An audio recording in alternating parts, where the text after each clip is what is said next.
Yo, Atlas speaking, and welcome to part 8 of What If I Was Reborn into the Bleach universe and became the insane Vasto Lord. Let the tale begin. Chapter 243 Startled. After a tour of his new accommodations, Kazuya and Aizen found themselves sitting across from each other in the spacious living room, a low table separating them. Kazuya let out a low whistle of appreciation. Does every starting Shinigami get this level of treatment? Aizen couldn't help but giggle at his odd reaction. Don't be silly, Kazuya. Surely you realize this is Captain's way of acknowledging your contributions to the division and to the Seriidii as a whole. She paused, a melancholic look entering her warm amber eyes. You know, for all our division's reputation as the most welcoming and nurturing of the Godii 13, we're still most recruits' absolute last choice for squad assignment. Not everyone is interested in tending to the sick and injured and cleaning and maintenance of the Godii 13. Shinigami who came to the 4th squad were rejected by other divisions, those not suitable for violence, or those who pursued serenity amidst the grim nature of a Shinigami's job. Their loss, Kazuya said and leaned back in a more relaxed posture. I joined the 4th squad just for this cool and pretty vice captain. Her solemn expression disappeared, and a blush blossomed and colored her cheeks a shade of crimson. Kazuya. Don't start that, or I'll be mad. I'm being serious here. Kazuya let out a weary sigh. People are always mad to hear the truth. Really, you need to learn to take a compliment. May I would, if you ever gave me one that didn't make me want to die of embarrassment. Aizen shot back, burying her face in her hands. You're just too much. Despite her flustered protestations, however, Aizen couldn't quite suppress the tiny, pleased smile that tugged at the corners of her mouth. For all his shameless flirting and flattery, there was something undeniably sincere about Kazuya's words. Something that set her heart fluttering in a way that was both exciting and pleasant. Kazuya rubbed the back of his head with an apologetic smile. Do you hate my compliment? Her eyes widened as she waved her hands in a panic. And no, I never said that. I like them, but I get nervous when you say good things about me. I'm not used to it, you know? I mean, you're the first man. She trailed off, her blush deepening as she realized what she was about to reveal. First man what, Aizen? He asked, blinking his eyes innocently. Can you be more specific? My partner is manipulating her heartstrings. Gritting her teeth, Aizen forced herself to meet his gaze. You're the first man who have found me attractive. Yeah, it's a bit embarrassing to admit. Bullshit. She lightly punched the table with a red face, tears pooling at the corner of her eyes. Why would I lie about this? I guess you're right. He cleared his throat. Just so you know, I mean every word I say about you. You're an incredible woman, and anyone who says otherwise will be my enemy for life. For a long moment, Aizen simply stared at him, her expression unreadable. Then, all at once, the floodgates opened, and she burst into tears, burying her face in her hands. Oi, what's wrong? Kazuya asked, nearly panicking at her sudden breakdown. Did I say something wrong? Sniffling, Aizen shook her head, peeking out at him from between her fingers. And no, it's not that. It's just, you're nice, too nice for a giant, bird-brained, stupid woman like me. I don't deserve. She paused as he leaned closer and reached out to pat her head. Even though unbothered about her reaction or lack thereof, he continued patting her head. She stopped hiding her face and wiped her tears. What are you doing? Treating you the way I should have from the start. He took her hands and yanked her to her feet.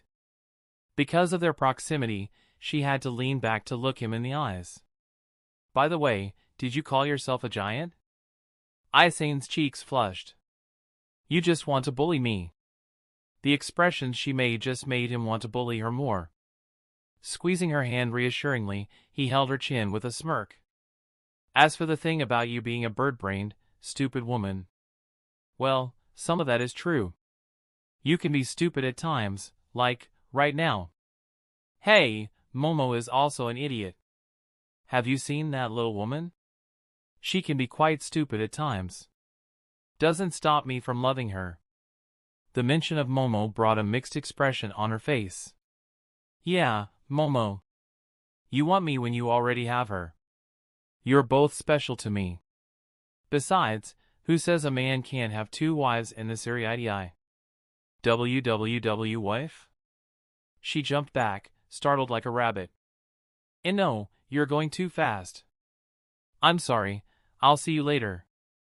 She dashed out of the room and then the house using her shuinpa. It wasn't long before her spiritual presence faded from his senses, replaced by just an inkling of her Ryatsu. Kazuya stared at the door without blinking. Ah! Partner, you didn't just say that to a shy maiden.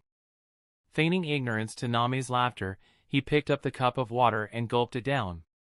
The fact that Aizen didn't reject him was a clear indicator of her feelings. Progress is progress. After a couple of minutes, Kazuya could be seen lying on the slanted roof of his new quarters, enjoying the orange hues of the setting sun in a relaxingly loose shirt and shorts. Unohana had provided him with some comfortable clothes. Watching sunset alone is pretty nice sometimes. Did you say something, partner? No, haha. I couldn't help it. You were being a melodramatic bitch. Though, I admit wanting some relaxation time for yourself is a good thing. We can't have you stressed out all the time. He placed his hands under his head and let out a long sigh. Izanami, it might just be Stockholm Syndrome, but I like you. Hia. How rare it is that you call me by my actual name. Never, honestly. Very true. Listen, I'm gonna sleep up here. Just guard my body. If the hot spring incident with Momo and Yoruichi was anything to go by, he was a careless sleeper through and through. He'd leave the task to Yoruichi, but she had yet to return from her business. What about the bed? Call me spoiled or whatever, but sleeping on bed isn't fun without cuddling with someone. I can be that someone. He shook his head. As much as he liked her, he wanted to avoid physical contact with Nami until they took care of her fusion with Tsubasa. As you wish. Rest as much as you need. You'll need it for tomorrow.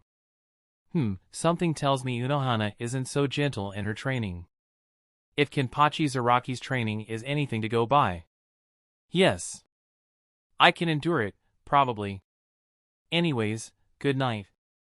Trusting Nami to be a proficient guardian, Kazuya closed his eyes for a deep slumber. Pissed.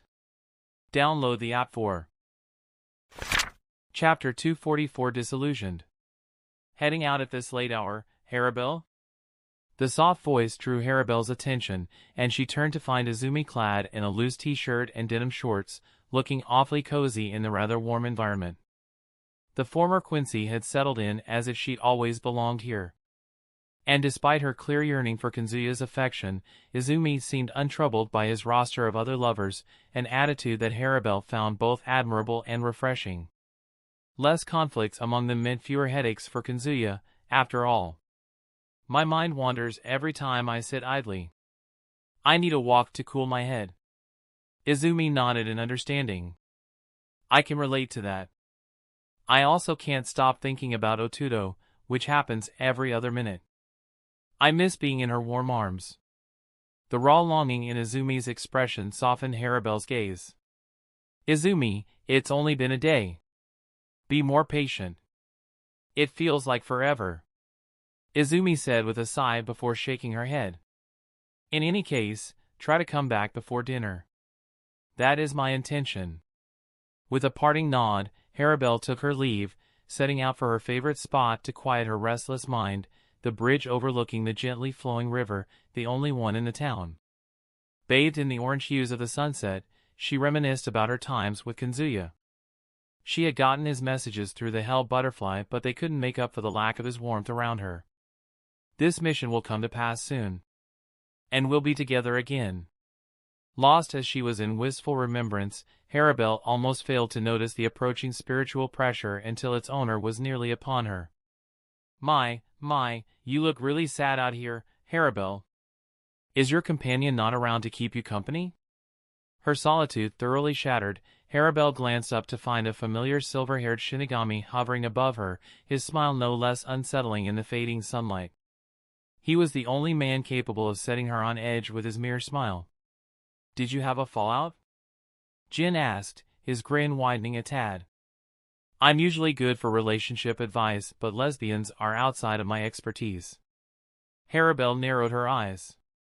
"I do not need your advice on anything. Nor do I recall extending an invitation for your company." She had little reason to believe the captain's presence signaled a purification attempt on her. Kazuya would have informed her of the Soul Society assembling an expedition.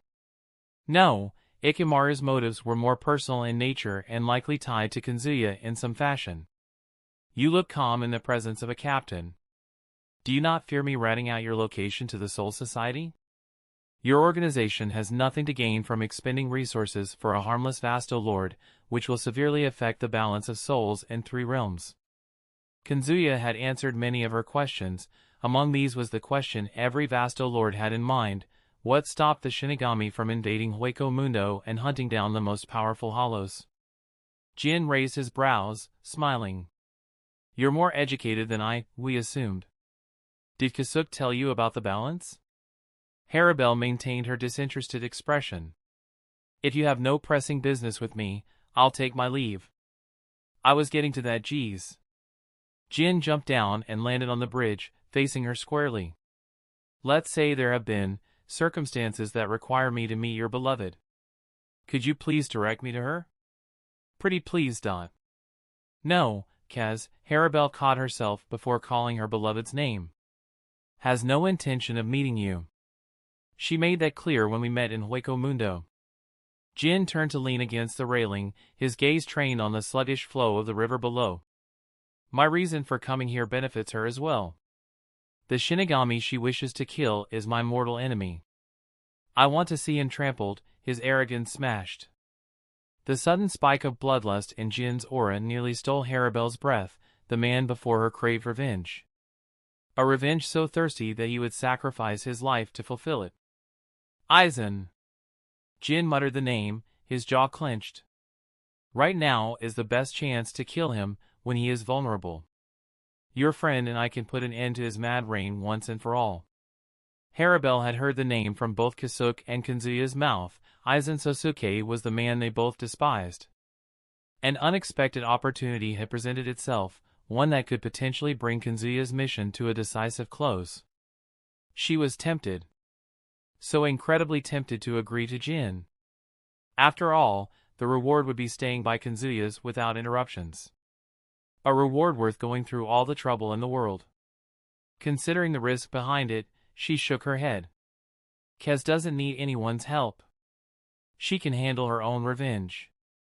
Jin's smile evaporated, replaced by a concerned look. She'll never get another chance because Aizen isn't leading the Soul Society. If he does, he'll be more powerful than ever. Just take my deal. I'll bring him to Hueco Mundo and isolate him with your friend. Once he is gone, you won't have to worry about a schemer targeting your peaceful life." He sounded genuinely desperate, or he was a god at faking emotions. Harabelle leaned towards the former rather than the latter, as she was decent, if not excellent, at judging people. She crossed her arms, sizing up the creepiest Shinigami she had crossed paths with. "What if this is a setup to get rid of Kaz? How can a hollow like me trust you, a Shinigami, to keep his words?" Jin turned to face her fully, his icy blue eyes glimpsing from half-closed lids. "No one in the current Soul Society has the power to stop your friend from leaving. She is abnormally powerful for a hollow." She was once again reminded of the ridiculous strength of her lover. In the likelihood she was deceived by Jin and everything turned out to be a trap, she was confident in Kazuya's ability to escape with his life. Her lips curled up. "I can say the same about Aizen. Someone like him shouldn't exist among the Shinigami." Jin smirked. "Let's correct that little mistake. Are you in?" Harabelle hesitated, torn between her desire to see Kazuya's mission concluded and her instinctive wariness of Jin's motives. "I will discuss the matter with Kaz, though I cannot guarantee her agreement." "Fair enough. Jin tucked his hands into his loose sleeves and gave a smile that was far less creepy, seemingly genuine. I'll meet you here tomorrow. Give me your decision then. With a curt nod, Harabelle turned to leave, her mind already racing ahead to her next steps. She would need Kasuke's expertise in contacting Kazuya, and quickly. She turned around to leave. She had to hurry home and borrow Kasuke's expertise in sending a message to Kazuya. Jin Ikimaru, the Shinigami, called her, prompting her to glance back. Since we might well be working together soon, I thought you ought to know my name. Until tomorrow, then. And with that, he vanished in a flickering blur of Shuimpa, leaving Harabelle alone with her troubled thoughts and the looming darkness of the night. Chapter 245 Disillusion 2. Sung-sun regarded Milo Rose with a troubled look. Rose, don't blank out in the middle of conversation. The sudden grim look on Milo Rose's face had her confused and worried. Someone was up there on the roof, Milo Rose spat. I don't sense them anymore. They fled pretty quickly. Sung-sun frowned, a worry creasing her brow. A Shinigami, you think? Milo Rose's instincts were seldom wrong, and the rest of their little family had learned to trust her uncanny perceptiveness without question. But the idea of a Shinigami skulking about, spying on them from the shadows, was deeply troubling. The entire house, including Sung-sun, never doubted Milo Rose's senses and instincts. What bothered Sung-sun was the identity of their stalker. Milo Rose crossed her arms, keeping vigilance. Why will a Shinigami eavesdrop on us? Because we don't look like the locals? Sung-sun shrugged. Maybe they were just on a routine patrol and got curious about us. I don't know. I'm throwing guesses here. Milo Rose slowly nodded, processing the different scenarios that could be connected to a Shinigami looking for them. Let's just tell everything to Harabelle-sama. I have a bad feeling about this stalker. My skin crawled when I was being watched. Sung-sun covered her mouth with her oversized sleeves and laughed. Your skin is thicker than a gorilla. They must have been real creepy to make your skin crawl. Milo Rose shot her a glare, clearly unamused by Sung-sun's frivolity. I'm fucking serious, Snake. I know. I'm sorry. Sung-sun waved her hands. We'll take detours in case we're being tailed. I know just the route for that. Milo Rose tossed her hair confidently. I have every street memorized. Just follow me like a duckling. Very well, kitty. Lead the way. Meanwhile, Seoul Society. The night sky was a brilliant view today, but not as brilliant as the face Izanami had her eyes on. Resting his head on her thighs, Kazuya looked nothing short of perfection. Caressing his face gently, she looked up and let out a heavy sigh. This peace isn't going to last. She had a strong hunch that this calm signaled an approaching storm, one that was bound to plunge Kazuya into a whirlwind of endless bloodshed and violence he had yet to experience. I'm a bit torn here. The conflict between the sweetness of violence and the agony of seeing her soulmate suffer was slowly ripping her apart.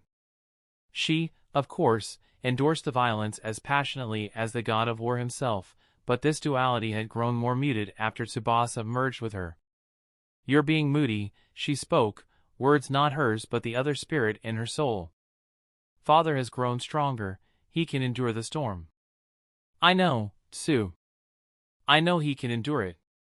It's just, he might lose something when he emerges on the other side. No, you're being disillusioned. I'll tell him myself. Tsu, have you ever noticed how we complete each other? Nami sneakily changed the topic to something she always felt curious about. Like you're the life to my death. Defense to my offense. Assertiveness to my receptivity. Pure rationality and logicality to my emotion-driven brain. Tsubasa had no reply. Rather, she wasn't intelligent enough to comprehend Nami's musings. That's not all, Tsu. You make him think of his future and how his actions will impact it. I only drag him back to his past life. I remind him of memories he's better off forgetting. Tsubasa, you're literally the progression to my stagnation. Nami. Tsubasa spoke slowly. The way I see it, we are strongest when we're in harmony. It also means you and I can't take care of father on our own, but together we can. Nami couldn't help but giggle at Tsubasa's optimism. That wasn't the point of my rant. Then what was? Why are we like this? Who and what made us this way, like we're two halves of a greater whole? I want answers, and I want them now. Having the knowledge from his past life, sometimes she dreaded if she was just some pawn in a grand scheme, playing to the whims of some omnipotent entity outside of their universe. The thought made her extremely uncomfortable. You should ask father tomorrow. In any case, be on your guard.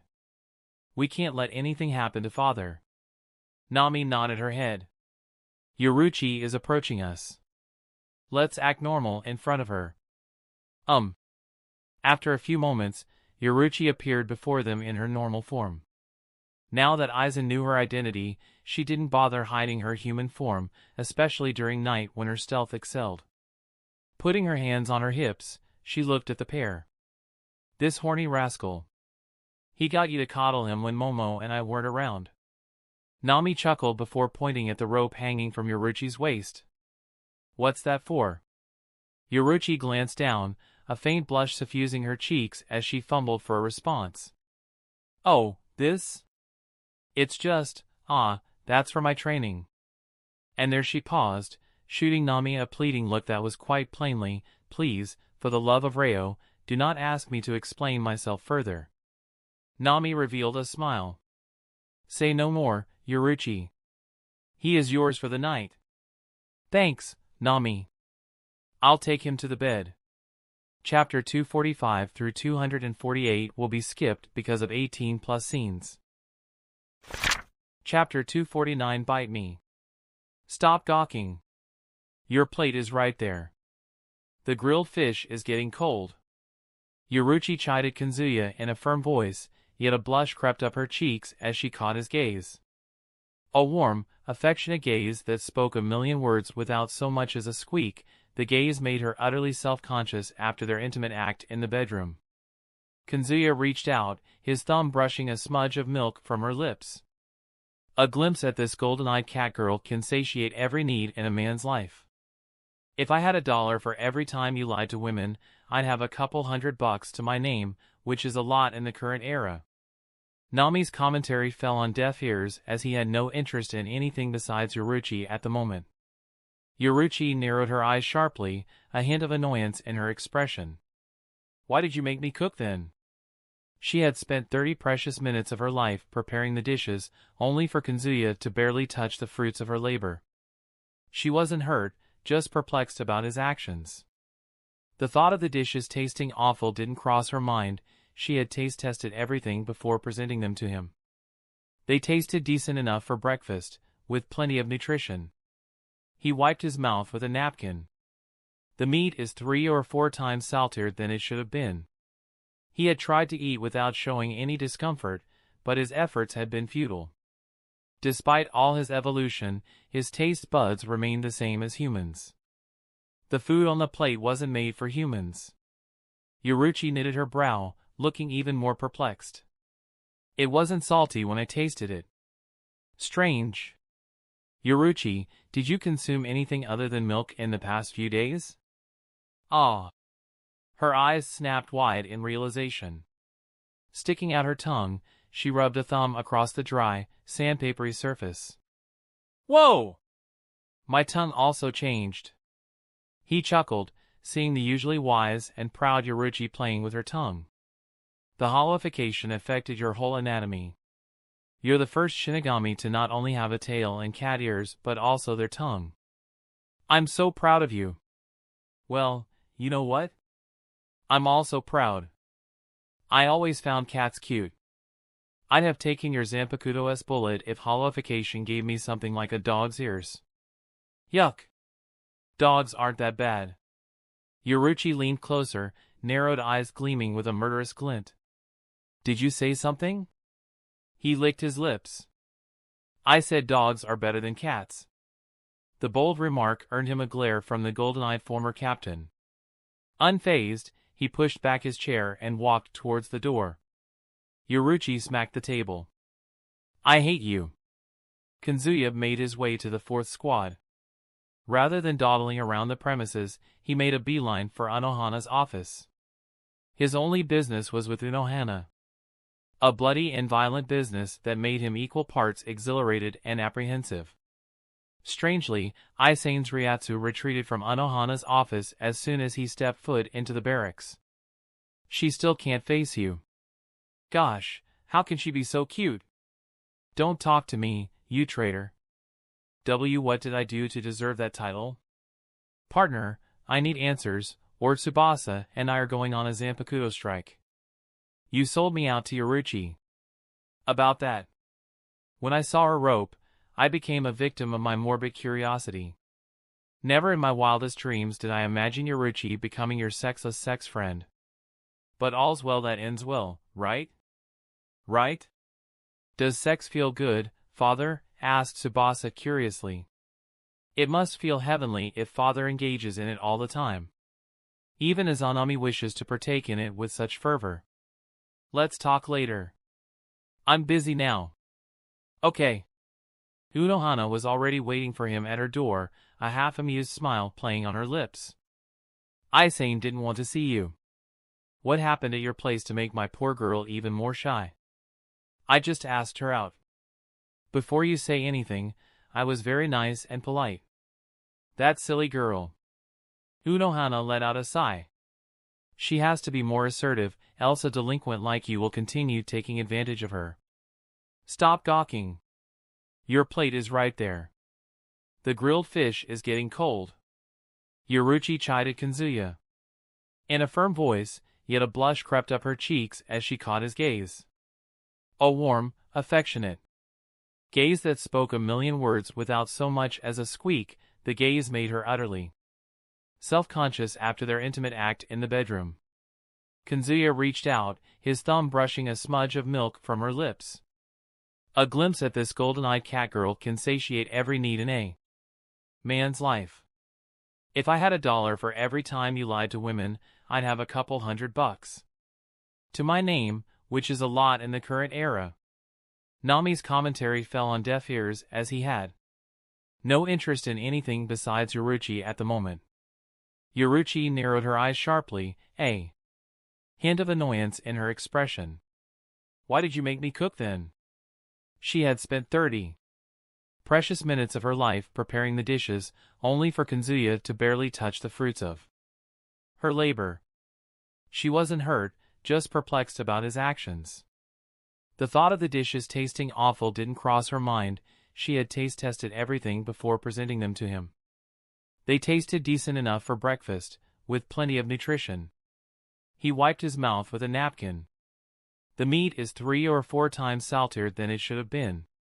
He had tried to eat without showing any discomfort, but his efforts had been futile. Despite all his evolution, his taste buds remained the same as humans. The food on the plate wasn't made for humans. Yoruchi knitted her brow, looking even more perplexed. It wasn't salty when I tasted it. Strange. Yoruchi, did you consume anything other than milk in the past few days? Ah. Her eyes snapped wide in realization. Sticking out her tongue, she rubbed a thumb across the dry, sandpapery surface. Whoa!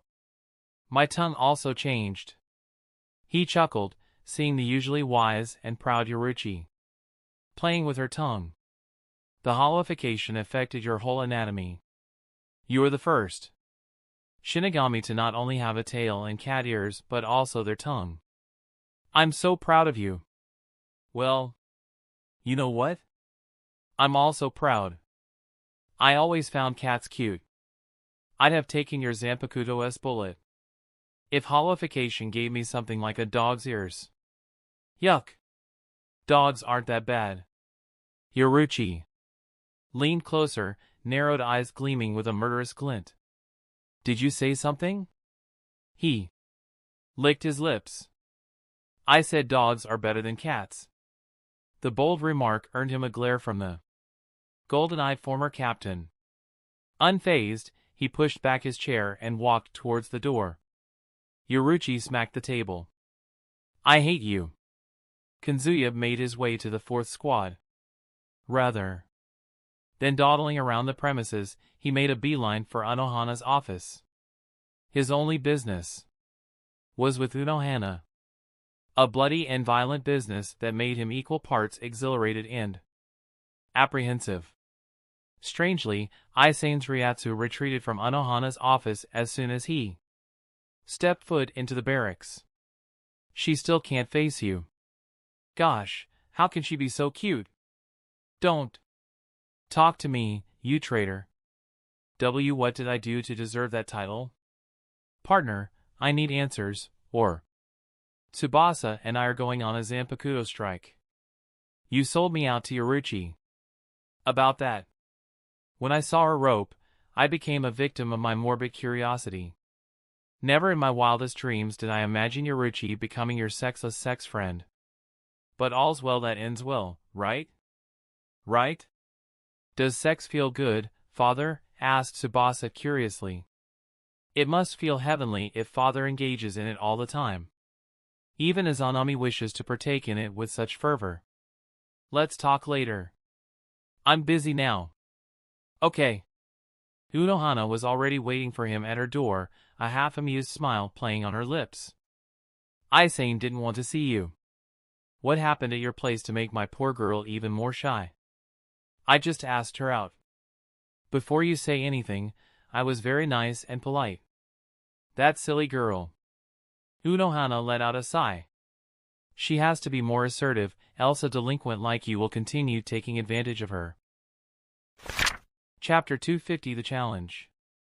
Taking a seat by Kazuya's side, Unohana's face returned to her usual calm. This cold breeze feels invigorating. You won't feel the same energy when rushing towards your destination with Shuinpa. To be fair, yesterday I rushed to save my neck from you. Not exactly the best circumstances to take notice of our nature. Unohana turned to him, smiling. I remember you declaring that nobody in the Soul Society could harm you. Whatever happened to that claim? Oh, it still holds true. Not many people can kill me when I commit to defense. With his shield and ridiculous regeneration, he was the most resilient cockroach in the world. Trading his offensive abilities for defensive was very situational, but at least he had the option. Unohana, who didn't know about his Zanpakuto's defensive capabilities, attributed his confidence to his regeneration ability, a boon for her since she wouldn't have to use her Bankai to heal the wounds he'd suffer in the coming days. Unaware of Unohana's designs, Kazuya lay back and gazed up at the ever-changing sky as they journeyed from the bustling Suriidii to the lush forests beyond. Retsu, I'm feeling drowsy. Can I get a lap pillow? Aizen might oblige if you stop teasing her. Just being sincere will make her accept your affectionate advances. Unohana had no qualms about Kazuya pursuing Aizen, or rather, she was in full support of them being together.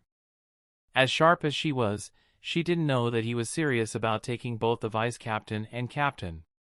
But if you harm her in any way, Unohana whispered, slowly turning toward him with her narrow-eyed smile that held a sharp edge like a blade. I shall remind you why I was known as the most infamous villain in Soul Society's history. But she isn't here. You are. Unohana blinked, momentarily taken aback by his nonchalance in the face of her threat. She had yet to become used to his I don't fear anyone, not even you, Yachiru Unohana attitude. Shaking her head, she closed her eyes. I will not indulge any of your quirky ideas.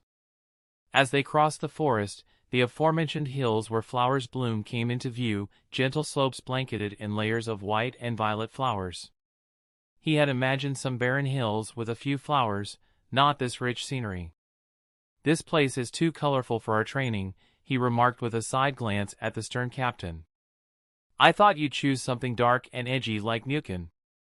The Mukin was a voided space completely sealed off from the outside world, aside from the main tower that served as its entrance and exit. The vast darkness gave the illusion that it stretched on infinitely. It was a perfect arena for them to go all out without disturbing anyone in the Soul Society. I'd take you there if it was within my authority. Unfortunately, non-prisoners aren't allowed in there without the Captain Commander's permission. She and Kenpachi entered Mukin when they were under threat of extermination by Quincy. Kazuya gently nudged Unohana with his knee. I happen to know someone who can design our very own Mukin. Kisuke Urahara. Knowing his secret alliance with Kisuke certainly allowed her to decipher his thoughts more clearly. It shouldn't be hard for a genius like him. Unohana nodded her head. It will be invaluable for your training. Perhaps I should escort you to the living world afterwards? As a captain, she had authority over the Senkamen door, without any obligation to disclose her intentions behind trips. I'll accept your kindness then. Oh, I just remembered something. Nami's sudden exclamation jolted Kazuya. Well, care to share it with your lover? Nothing, I'll tell you after your training. Is it important? Somewhat. Your training is more important. Tsubasa, is she lying? Father, Tsu, do not disturb him. His strength has stagnated. He must take this opportunity to sharpen his skills, or else he'll suffer in the not-so-distant future. Truthfully, he didn't stagnate. He simply didn't experience the same explosive growth he did in the past few months, which was bound to happen sooner or later. She is right. Father must become stronger. His Zanpakuto spirits teamed up against him, denying him of this important information related to him. Nami, expect a thorough spanking if it turns out to be very important. Ah, I'm so ready for the abuse. Jumping down from Minazuki's back, Kazuya's feet met the lush grass, the vibrant blades bowing beneath his weight. Unohana gracefully descended behind him as Minazuki shimmered and distorted, flowing into her sheath as the same green viscous fluid and once more taking the form of her katana. Kazuya took off the garments gifted by Byakuya and neatly folded it. He loved the fitting too much to let it get shredded by Unohana's blade. The cold breeze caressed his bare torso, reminding him of the days of meditating with his Zanpakuto in the dojo. What a girly body, Unohana remarked with a smile. Fear not. I shall make a true man out of you by carving scars of glory on your entire body. Just spare the innocent lad between my legs. I shall endeavor, however, I cannot promise your gentle's safety. He grimaced and faced Unohana before glancing at the flower field. You chose a real contrasting place for our violent dance. The flowers will elevate your focus. I have to make sure you don't get distracted during a crucial moment. Kazuya closed his eyes, the biting failure with Hogyoku and Aizen still fresh in his mind. Had he maintained his focus, Aizen would have returned to the Soul Society not as a living soul, but as a decomposing corpse. Yeah, you're right. My focus needs a lot of work. Admitting your shortcomings is as good a start as any. Anyhow, you aren't alone in your struggle. Unohana's hands moved to the strap across her shoulder, deftly pulling it over her head. Gripping her sheath, she drew her katana with deliberate slowness, letting each section of the blade glint in the pouring sunlight. The blade, like its hilt, was unusually large, more akin to an odachi than an ordinary katana. Her blade flashed as she severed the clips binding her braids, freeing her hair to dance wildly in the wind. The jagged scar beneath her throat stood out on her otherwise unblemished pale skin. Her cold gaze collided with him. When I sense your strength, I, too, find myself losing grasp of these dark urges. Now I'm losing for a completely different reason, he muttered under his breath, desire and anticipation warring within him at the sight of her ghostly beauty. He pinched his cheek, and the pain that washed over him purged his distracting thoughts. Well, let's lose control. Draw your sword and face me. No shurikai. No shuinpa. No sonido. Fight me like you're a sheep before wolf. Fight me like you're desperate to survive. She pointed her sword at him. Prove to me that you are more than a helpless weakling when stripped of your sublime gifts. He smoothly slid his katana out of its sheath. Nami will have a field day today. Chapter 251 A Lamb and Wolf. Unohana stood at ease, her stance riddled with openings. Kazuya knew better than to trust his eyes when facing an opponent of her caliber. This was undoubtedly a bait to lure him into a killing strike, only to counter and lecture him on the virtue of patience. Did you not hear me? She questioned, her voice cold and emotionless. "Plunge your blade through my heart like you do with Aizen." Narrowing his eyes, Kazuya lunged forward, his sword aimed at her chest. There was no hesitation in his movements, as if he truly sought to end her life. Anohana's lips curved up in a subtle smile as her hand twitched. Clang! Her sword intercepted his with blinding speed, and despite keeping his eyes trained on her hand, he could only perceive a blur of motion. Instinctively, he blocked, relying on reflex rather than sight. The attacks that struck his sword were lightning fast. He managed to keep pace. The moment the thought crossed his mind, a sharp pain hit his right palm. He looked down to see blood pouring from the back of his hand. Meanwhile, his sword arced through the air and plunged into the hill behind him. "Wow!" he muttered, feeling speechless from witnessing a short sword in her left hand. She walked towards his katana and tossed it at him. "Don't get too fixated on your opponent's blade that you lose sight of everything else. I just didn't expect you to resort to cheap tricks, given the massive disparity in our skills. Always expect the unexpected on the battlefield. The price of unpreparedness is your life." I know. Let's start again." He shook his hand, scattering droplets of blood on the white flowers. The wound began to knit itself back together. "You won't catch me off guard this easily again. I'll even let you take the first strike." Unohana gleefully took the chance and lunged at him like a predator rushing at its harmless prey.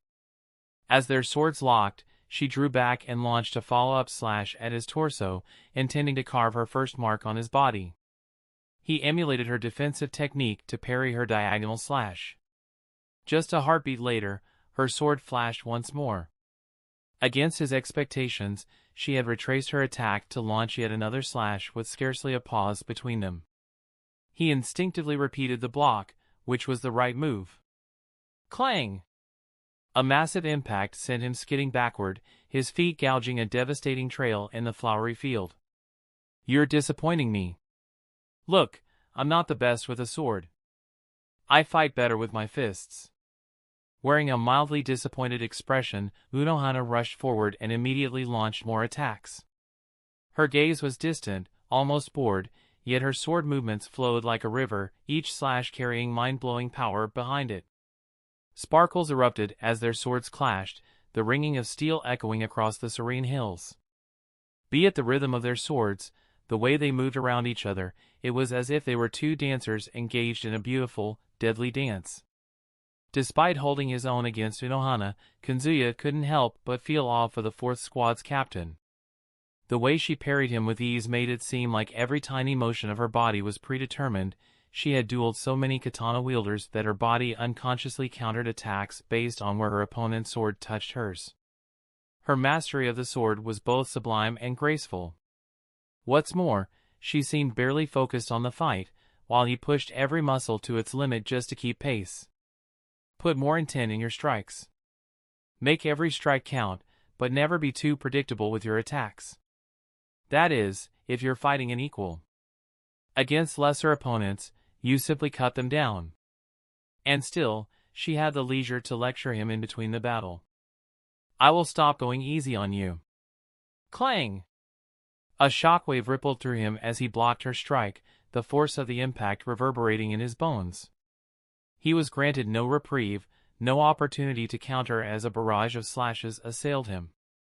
Left, right, up, down, her blades slashed him from all sides with no respite. Her attacks were faster than Yoruichi, and her slender hands exerted nearly the same power as Aizen. When combined with her unparalleled swordsmanship, she was a monstrous opponent that he simply couldn't beat without his abilities. Under the onslaught of her attacks, he found himself overwhelmed, unable to find a moment to breathe, let alone mount an offense. It was then that Unohana's sword found a crack in his defense, leaving a deep gash across his waist. Blood sprayed forth, painting her blade a vivid crimson. The instant her sword tasted his flesh and drew blood, Unohana's eyes widened, a crazed smile twisting her lips. Her reactive fluctuated wildly, sending ripples through the sea of flowers surrounding them. A spine-chilling bloodlust radiated from her smile.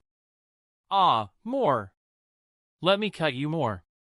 Let me slaughter you more. Kazuya winced at the burning sensation, but he remained calm enough to dodge her vicious attacks. At least most of them. A couple made it past his defense and covered him in his own blood. As predicted, the training had devolved from learning experience to an act of survival in a mere minute. He suddenly jumped back with Harenkyaku. Retsu, come back to me. The complete brunt of his charm ability put Unohana in a dazed state. Her vicious killing intent immediately disappeared, leaving behind Unohana who just stared at his closing wounds. She gave him a disinterested look. I told you to attack me like you mean to kill me. Or else I will kill you. Kazuya shook his head. I can keep using my voice to bring my Retsu back. Now is not the time to develop a heart, she replied with an amused smile. I have found major flaws in your style. You have a lot to work on. Oh, pray tell. First of all, you have to deepen your arsenal of combat.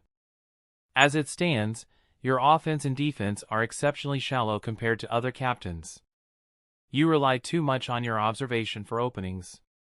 You need a backup strategy to fall on when your eyes can't keep up. Since you are with me, I'll show you techniques to brute force an opening in a fight. Unohana had astutely gauged his fighting style as well as his weaknesses through the exchange. She is saying, you are not using enough violence. I will teach you more violence. Kazuya chuckled at Nami's unserious comment. It's never bad to have multiple win conditions in a fight. She lowered her sword and beckoned him with her left hand. Come. I'll traumatize your body to an extent that you'll be confident in letting your skills dictate the battle, not your keen observation. Once we're done, you'll be outskilling your opponents. Hey, that wasn't what you said earlier. Chapter 252 The Message. Kazuya lay sprawled amidst the vibrant flowers, his crimson-stained figure stark against the colorful backdrop of the flowers. He gazed up at the mesmerizing sky, his thoughts drifting with the clouds. The sky is mesmerizing vivid, the birds soaring through a testament to the equivocal freedom granted to all living beings. I can just fly up above the sky, can't I? Stop going off the rail with your delusions. Nami chuckled in his mind, her tone simultaneously amused and scolding. Honestly, people gain a newfound appreciation for life after surviving a crisis. Partner just survived the calamity known as Yachiru Unohana. Nami was right in every sense. Unohana had lived up to her promises. She had systematically traumatized his body over the long hours of their training, carving wound after wound into his flesh, the intensity of which grew when she lost control of her urges. The endless cycle of wounding followed by healing, over and over, had continuously drained his vast reserves of spiritual energy. And while his Ryoryoku had nearly recovered by now, his mental and emotional state was still left thoroughly exhausted by the process. Suddenly, Unohana's upside-down face popped into his vision, her long raven hair dangling down and tickling his face. Do you still want to visit Kasuke? The mere thought of moving made him wearily shake his head against the soft grass and flowers. I just want to rest today. He had already made up his mind to force Yoruichi to take on her human form, so he could snuggle up with her warm, voluptuous body. She owed him at least that much consolation for leaving him hanging earlier without an answer to his heartfelt question.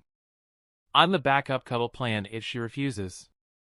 We can also have sex. Kazuya simply couldn't believe that his actually horny Zanpakuto spirit pitched a wholesome idea while his naive yet manipulative Zanpakuto spirit had the devious idea for intercourse. Tsubasa was driven by a curious fascination with sex, a curiosity that children often displayed for knowledge. Tsu, do that when you recreate your own body. Okay. Unohana's piercing eyes turned soft, oozing a soul-melting warmth that stood in stark contrast to her intensity during the training. I can carry you back to your place. Just give me a few minutes.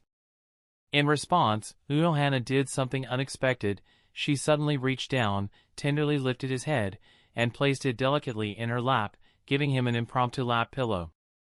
The silky fabric of her hakama felt cool and soothing, more so when he had been lying on the grass for a while.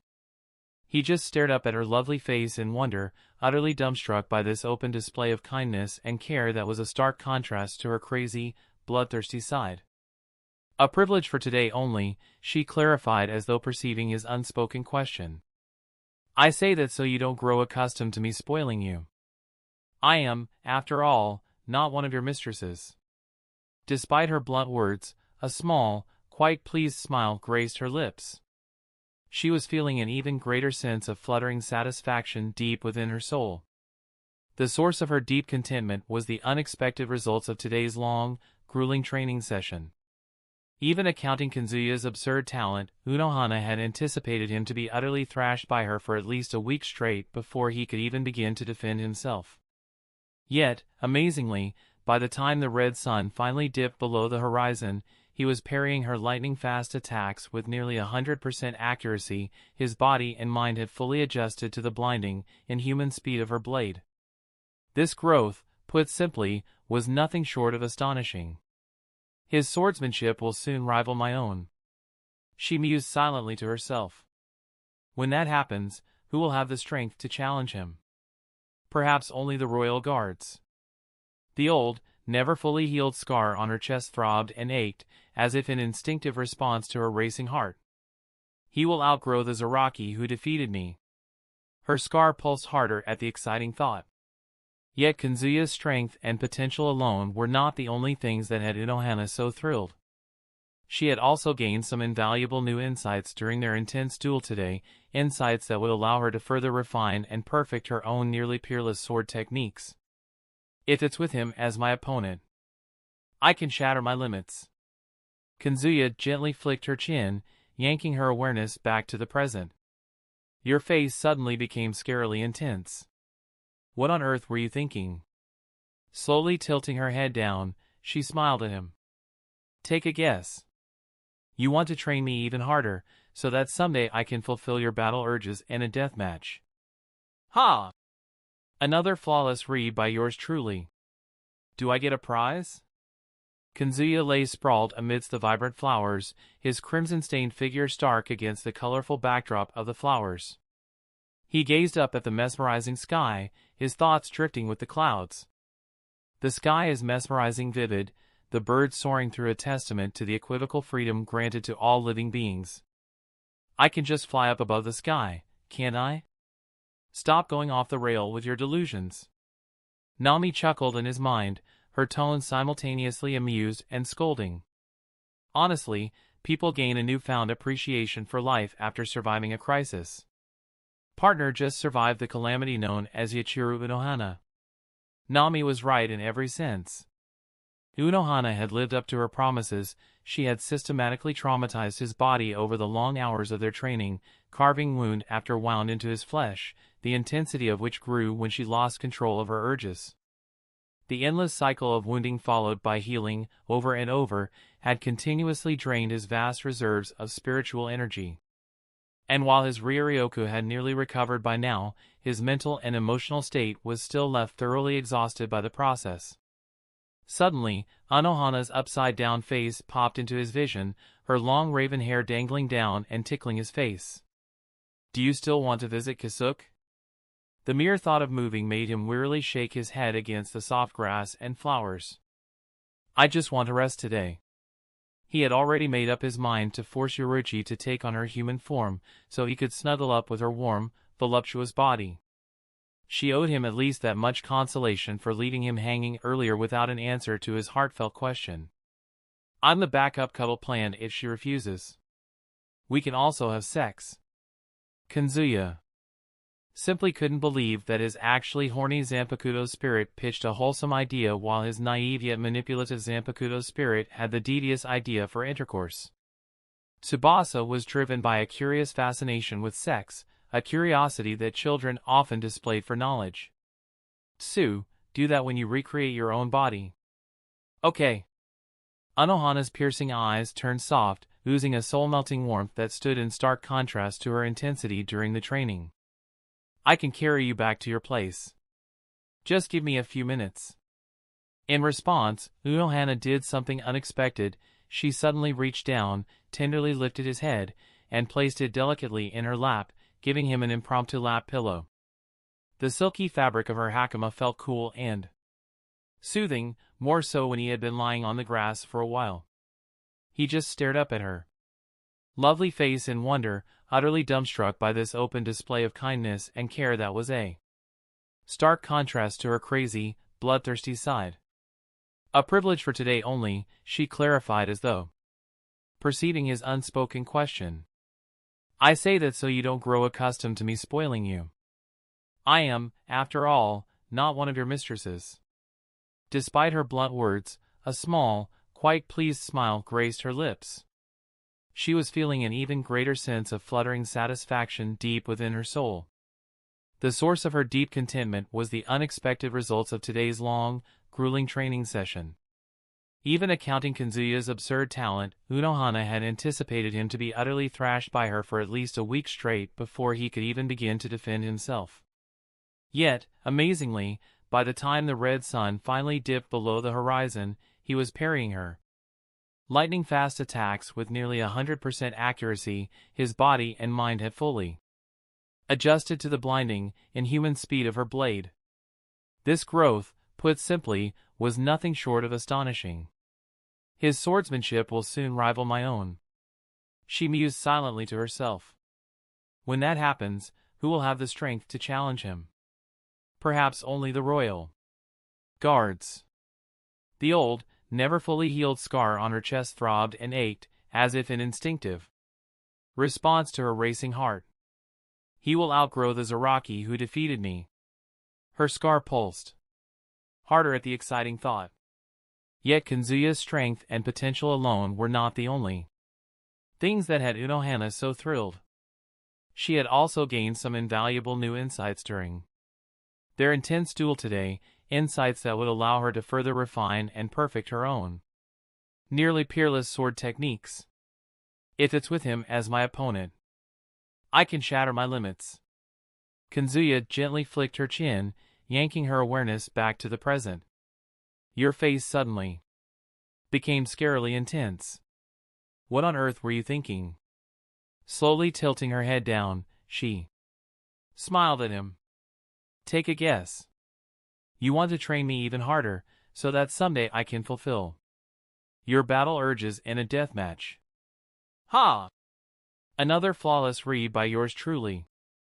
Do I get a prize? Nope, I'm good. I always feel like an outsider when you and Haribel are together.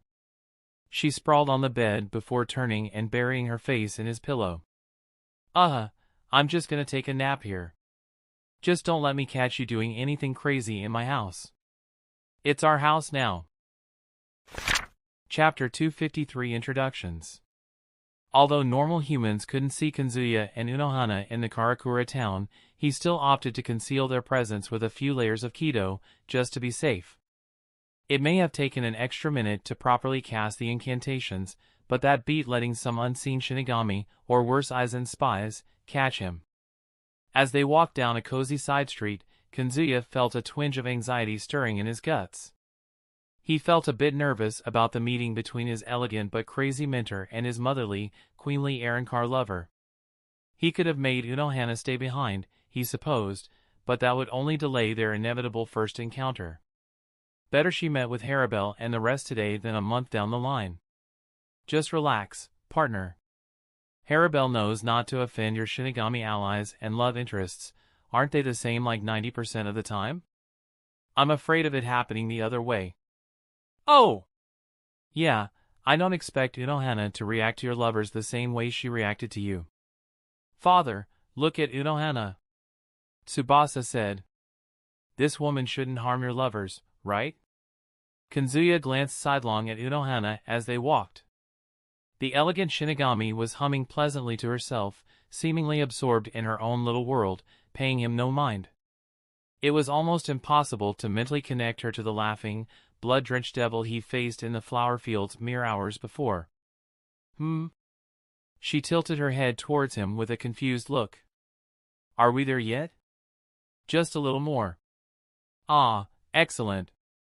Chill all the time, but violent as fuck when the situation demands. Partner, she is just like me. Weren't you having a depression episode yesterday? You aren't exactly like her. Tsubasa brought up an intriguing piece of information that shed light on a new side of Nami. The side he rarely got to see. Shush, Tsu. We don't talk about that here. Nami shushed Tsubasa from revealing anything. Don't leave me in the dark. What's this depression episode? Just girls talk, partner. You really don't need to concern yourself with every little aspect of our lives, you know. You having a depression episode doesn't feel like girls talk to me. I mean, if you want to be technical, it was still private girl talk since it was strictly between us girls, yes? Nami was being suspicious. However, he wasn't in the best place to make her spit everything about this depression episode. Right now, he had to focus on the things at hand, which was making sure the meeting between his lovers and Unohana went smoothly. Soon, he could see the high walls surrounding the mansion grounds just ahead. He took a deep, calming breath, held it for a count of 3, then slowly let it out. Nothing will go wrong between Haribel and Retsu. Kazuya placed his hand on the iron gate and gently pushed it open. Unohana looked at him with a suspicion glint in her eyes. How did you come into possession of this lavish property? I worked my ass off. That's how I became the owner of this mansion. You did good by not backing down. One day of hard work is still hard work. Unohana's lips curled into a cheeky smile. I was wrong to assume you murdered someone and claimed their place as your own. His brow twitched at the accusation. I don't kill people when the alternative requires barely any effort. Barely any effort, you say? You must have convinced the human with your voice. I still think it's too eye-catching a place for your family to stay. Unohana paused when she saw a figure emerge from the distant door. The housemaid? I feel something is off right about her Ryatsu. I don't know how to exactly describe her, it's like something is concealing her Ryatsu from my senses. Yep, she is using the Ryatsu concealing Jigai made by Kasuke. The maid in question was of course a pack. Despite looking filled to bursting with excited energy at his visit, the heterochromatic beauty was clearly holding herself back from sprinting into his arms, likely due to Unohana's unfamiliar presence. Her adorably grumpy pout said it all.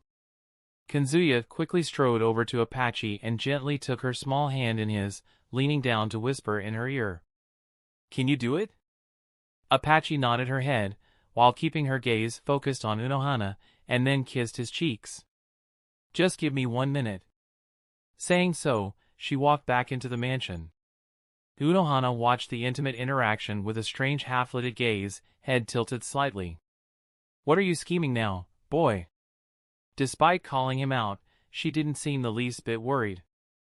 Overthinking things led her to have trust issues, and she'd much prefer history to not repeat itself in this case. He revealed a faint, almost mysterious smile. You'll see. She shook her head before turning her gaze up to the moon. Japan. Karakura town is filled with souls of the undeparted. Normal Shinigami would feel very uncomfortable living here. I'm not a Shinigami.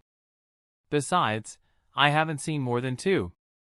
They instinctively avoid you. You're leagues above them, Unohana said softly. It does make me wonder though, what are the odds that Shino Academy selected your hometown for the rookies training? I was spooked out when I heard that from Momo.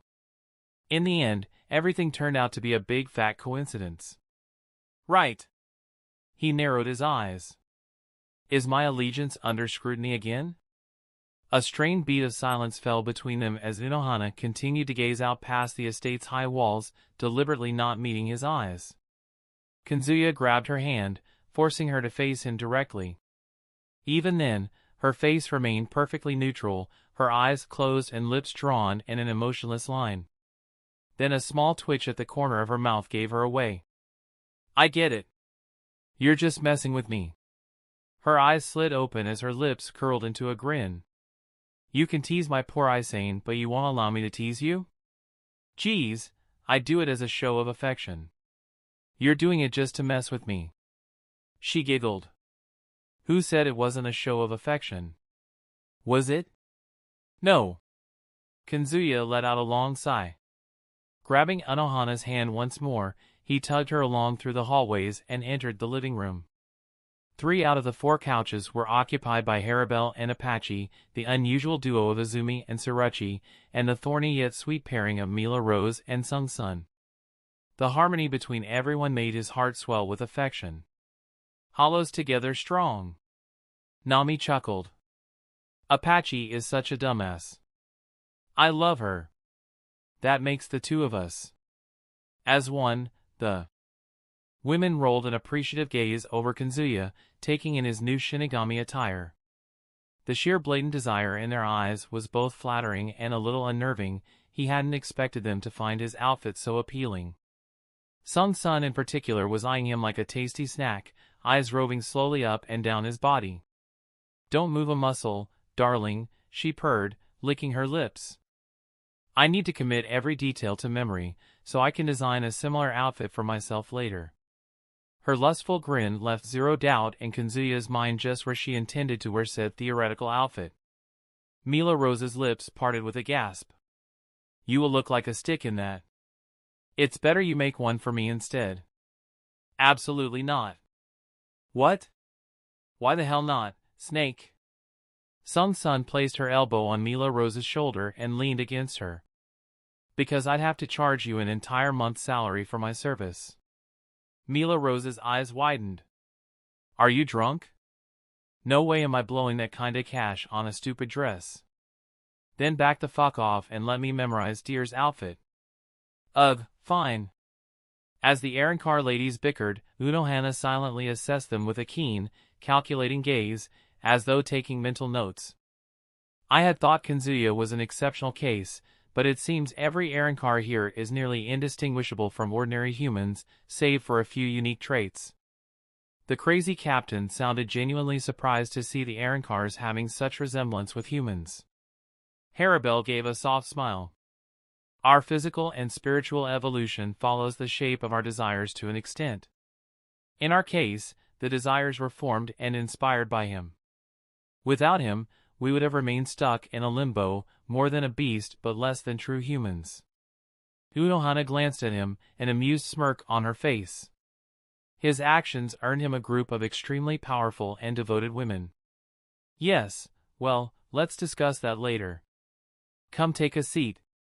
He made Unohana sit on the last couch and took a seat beside her.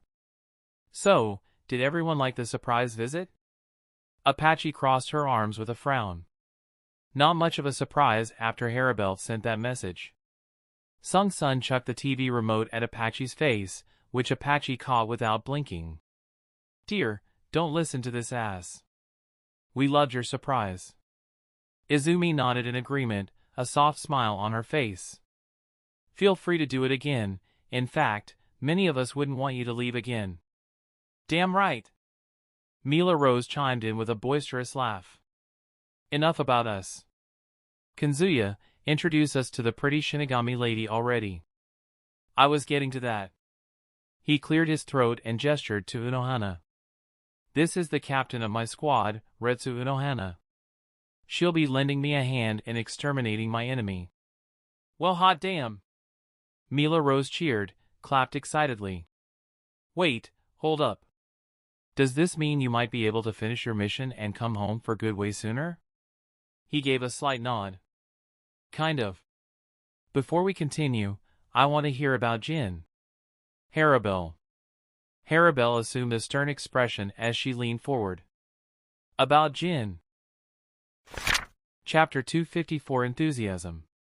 Kazuya wasn't the least bit surprised to learn that Jin Ikimaru had been seeking him out. Leveraging every possible advantage was very much Jin's method of handling important business. And through his battle against Sōsuke Aizen, Kazuya had more than proven his immense potential usefulness to the sly snake. Jin had every reason to manipulate him into doing his bidding. Why would Jin betray Aizen now? Is it because Aizen without Shirkai isn't a worthy leader in Jin's eyes, and he wants to get rid of Aizen? While Kazuya found Jin's proposal to be sensible given the situation, Unohana seemed utterly baffled by this abrupt shift in Jin's apparent loyalties. But her confusion was understandable. After all, she had always viewed Jin as being Aizen's closest accomplice and confidant, even more so than the blindly devoted Kanin Tozen. For a brief moment, Kazuya considered sharing what he knew of Jin's rather tragic origin story to help Unohana grasp his true motivations, but he quickly dismissed the notion. There was simply nothing to gain by making her sympathetic towards Jin Ikemaru. Jin probably wasn't on Aizen's side from the beginning, Kazuya said. Or it could be the other way around. Their relationship is irrelevant for us. What we should focus on is Jin's promise of isolating Aizen in Hueco Mundo. Although he trusted Unohana's skills, she was from the most optimal choice for the task she volunteered for. Jin, on the other hand, would have a much easier time convincing Aizen to leave the Soul Society. One moment, Kazuya, Unohana said, holding up a hand.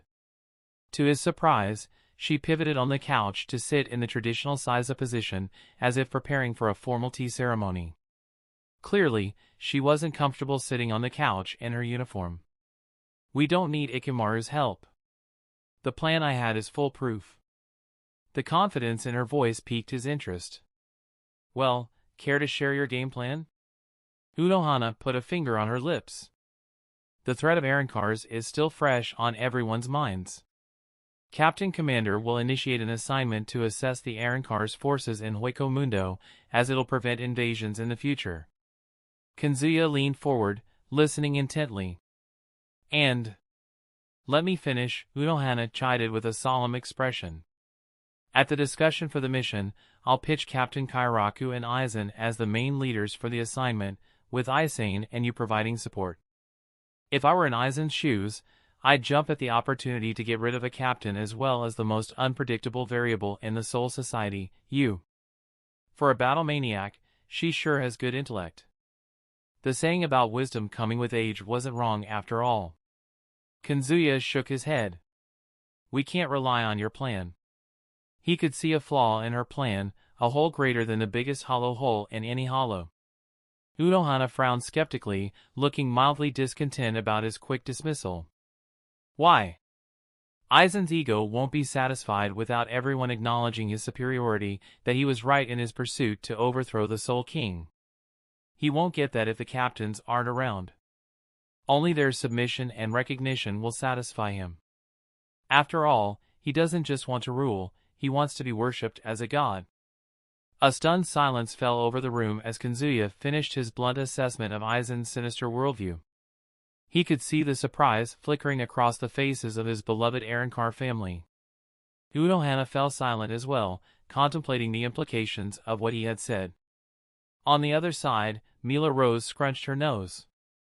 Aizen reminds me of Barragan. It's typical of every person with a god complex. Staying with Sung Sun all the time had its perks. For one, it greatly broadened her horizons, as Sung Sun had a habit of spouting things from books, an even stranger habit of explaining the strangest concepts. It truly does, Sung Sun chimed in, showing rare support for Mila Rose. Husband, be careful when you fight him. The person who has nothing to lose is the most dangerous person on earth. I read that in a book yesterday. Sung Sun had seen hollows becoming fiercer at death's door.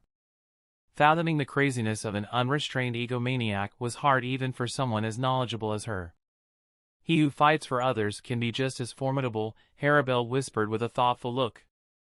In my eyes, Kazuya's true strength lies in protecting others. Otudo-kun will not lose, Izumi said in her most cheerful voice, her bright smile rivaling the radiance of a sun. Our love will empower him to kill even the gods. Coming out of the shadows of her Quincy duties did wonders for Izumi. She had become more cheerful and less moody. Mila Rose pumped her fist, swept by everyone's enthusiasm. Hell yeah! Kazuya, hunt your enemies and devour them. Apache couldn't help but laugh. First Barragan and then Aizen, her lover seemed to have a thing for provoking men with a god complex. Smiling, she said, Silly Goose will kill this guy too, just the way he annihilated Barragan. Their immense trust put pressure on Kazuya, the pressure to go to any length to protect their smiles. Right now, he felt confident enough to take on the whole world and come out on top. I like their confidence, but geez, they are jinxing the hell out of us. Unohana turned to him, regarding him with an assessing look. It's a welcome surprise to see them having this level of trust in you. I'm quite lucky to have them. She nodded slowly, then tilted her head, her eyes flashing with a fresh resolve. Kazuya, I'll double or triple the intensity of our training tomorrow. You must do everything to never let them down. He let out a dry chuckle. Yeah, I'm down. Unohana let out a hum of acknowledgement, finding his confidence to face her quite charming. Since my plan is a little flawed, I'll let you seek Jin's assistance, just be careful with him. She showed no faith in Jin, a reasonable reaction after Aizen's epic performance had her fooled for over a century. He leaned closer to her ears. Is that worry I sense in your voice? The future of the Soul Society rests on your shoulders, which includes the safety of Aizen. I will not let you fail. She prioritized Aizen's safety above everyone, above her own. Kazuya looked at Haribel. Did Jin give any way to contact him? There is no need. Jin will come to the same spot as yesterday. Haribel paused and glanced at the ticking clock on the wall. In 2 hours. Where is that? The bridge. Oh, our favorite spot.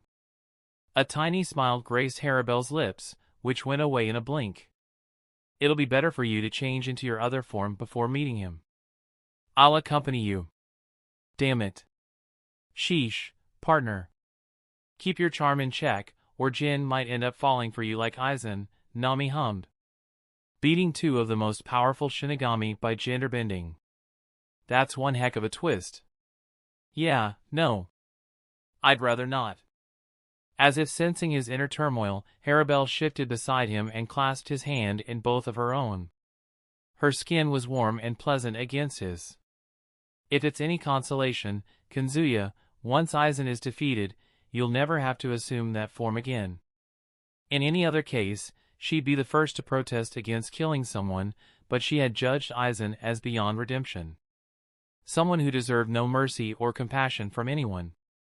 Kazuya sighed and nodded, raising her hands to his lips to plant a kiss across her knuckles. I know, tear. I know. Haribel's eyes softened. You have 2 hours. Can you spend it with everyone? Retsu, I'll be back in 2 minutes. Taking Haribel's hand, he left the room, leaving Unohana alone with his family, who were all a bunch of strangers to Unohana.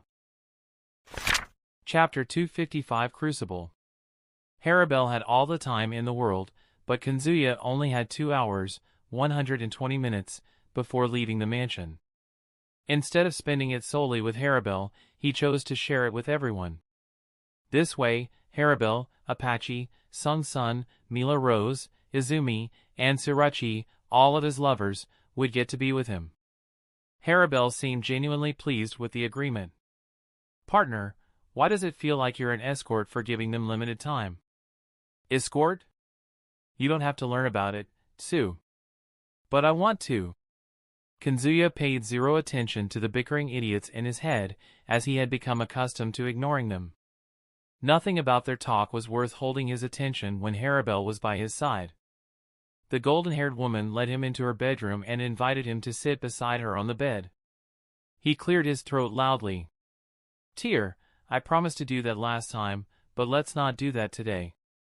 Confusion clouded her expression, causing her to tilt her head before a subtle flush of embarrassment colored her cheeks. I didn't bring you here for sex. I want our first time to be free from time constraints. Oh, it was just a misunderstanding. She nodded slowly. I wanted you to have some rest. Without giving him a chance to respond, she gently placed his head on her lap. Not content with just the lap pillow, she started caressing his hair with a tender touch. You looked tired when you arrived, she softly said, weaving her fingers through his silver locks. I'll make sure you leave here feeling refreshed. Her affectionate action didn't surprise Kazuya at all, as she knew how much he loved being on the receiving end of lap pillows. Getting angel-like kindness from her was just a side benefit of having this double relationship. He no longer felt tired, but he wasn't about to reject her. Aren't you going to ask why I'm tired? She shook her head. The cause doesn't concern me, caring for you this way makes me feel good. This brings me more satisfaction than anything else. A sigh escaped his lips. Though his view was obstructed by her ample bosom, he could still imagine the warmth of her smile, the smile that always made him feel warm and fuzzy inside. Harabel kept showering him with affection as the minutes slipped away. Sheesh, tear. You're spoiling me too much. Is it a ploy to always keep me here? He was obviously teasing her, an old habit that won't ever go away. Leaning over slightly, she locked eyes with him. I'll be happy if you decide to stay. In fact, everyone in the family would prefer he stopped going to the Soul Society and risking his life.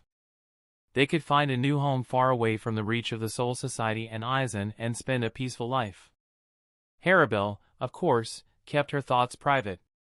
But she couldn't hide her internal conflict from him. He saw every emotion reflected in her deep eyes. With a smile, he held her hand. I promise I'll stay with you all after this is over. Don't feel forced to relinquish your freedom for us, Harabel said as she gently patted his face. Apache, Rose, Sun, Surachi, Izumi, we all want you to be happy. Everyone will be heartbroken if you were to lose your own heart because of everything happening in the Soul Society. I have the best lovers. It makes me a little guilty for forcing everyone to go along with my whims. Harabel grabbed his cheeks tightly, effectively shutting him up. You aren't forcing anyone. A small compromise is nothing compared to the happiness you bring us. Her stern tone had him speechlessly amused. After all, she had never scolded him with this much intensity. Kazuya, you're the central pillar of our family. Our happiness hinges on yours. Just as she finished speaking, the door creaked open, and Sun strolled into the room with a confident gait. She kneeled before the bed and playfully poked his face. Darling, you're the core of my universe, the words that paint the pages of a book. Without you I'm blank, colorless. She leaned down and pecked his lips. Without you I'm just hollow. After hearing Harabel's impressive talk, Sun felt like she had to add something of her own and frankly convey his importance in his life. She did just that with her most straight face and her most calming voice. Kazuya felt every bit of their affection for him, which could be simply described as borderline obsessive. Wife, I already know the depth of your love surpasses the Mariana Trench. Partner, Lisa infected her mind with trash romance stories. What a tragic fate. Kazuya moved her finger from his lip and sat up from Harabel's lap. Wife, I was asking for something to eat. I'm starving. Sun covered her mouth and giggled. Cheeky as always. He pulled her up and hugged her lithe figure. You girls don't have to worry about anything. I'm not letting anything happen to me before I take Harabel. Sun turned to Harabel. Then it's decided. Harabel-sama must stay virgin forever for my dear husband's safety. Kazuya bit Sun's nape, causing her to yelp adorably. It's just a matter of time before I pin tear down and claim her. Nobody can stop me. Not even Harabel-sama herself? No. How come I didn't know my husband was into kinky force play? Harabel looked at the two with a slight smile. Kazuya, forgive me, but I can't let you touch me for at least 100 years. By that time, our family would be strong enough to protect you from anything. Harabel was, of course, teasing him, and her smile was the clear sign of her mischief. He was still speechless by the confidence in her voice.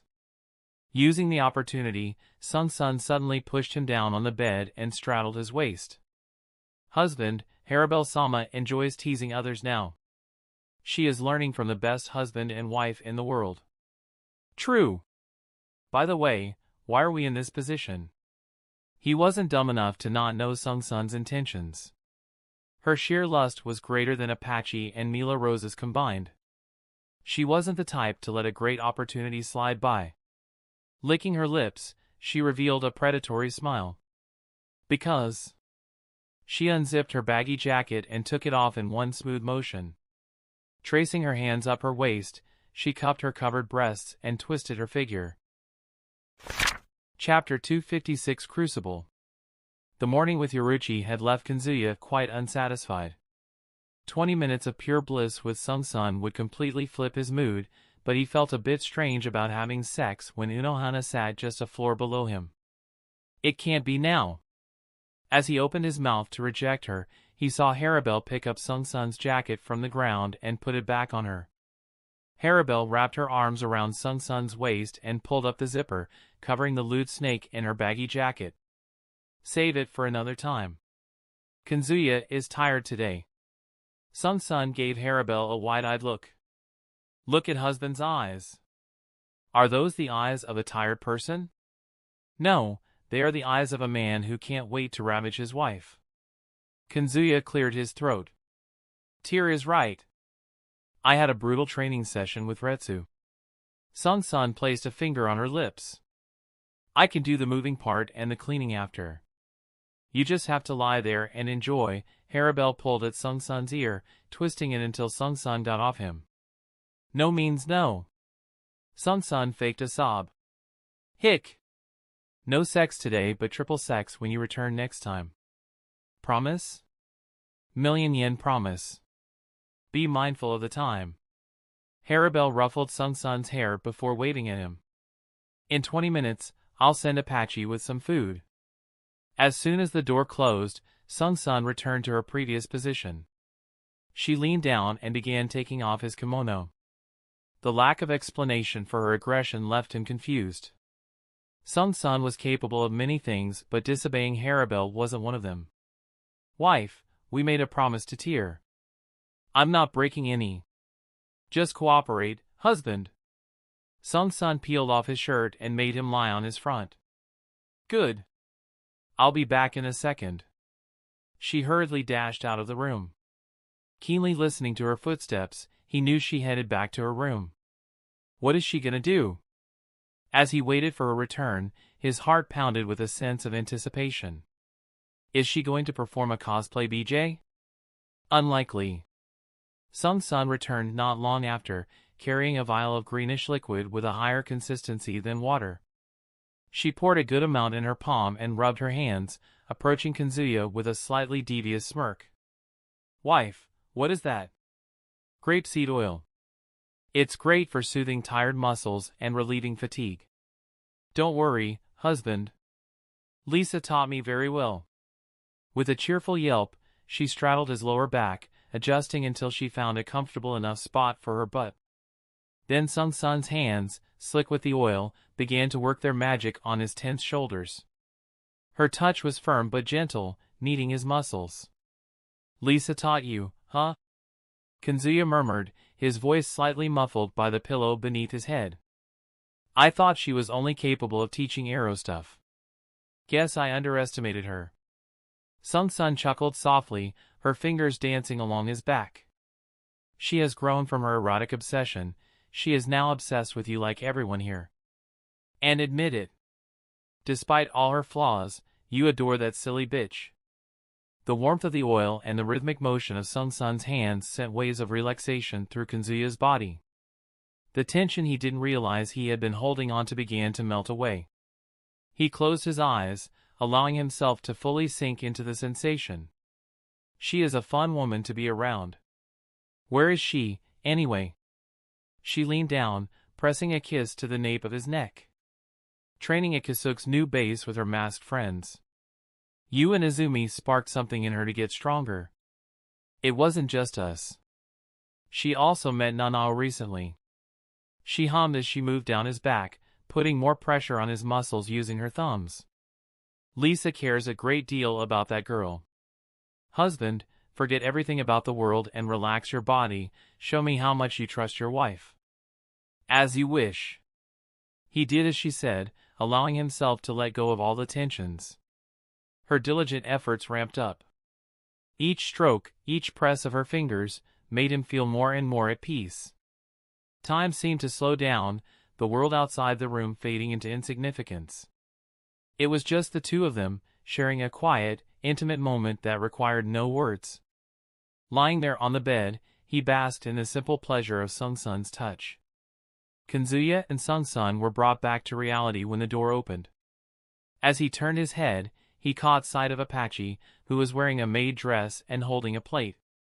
Apache paused for a moment, as if taken aback by the sight of Sun, of all people, giving him a massage. "Time's up, Snake." Sun rubbed his back with a towel before she got off his back. She gave a firm pat on his butt and turned towards Apache. "Have fun, you two. Bye, Snakey."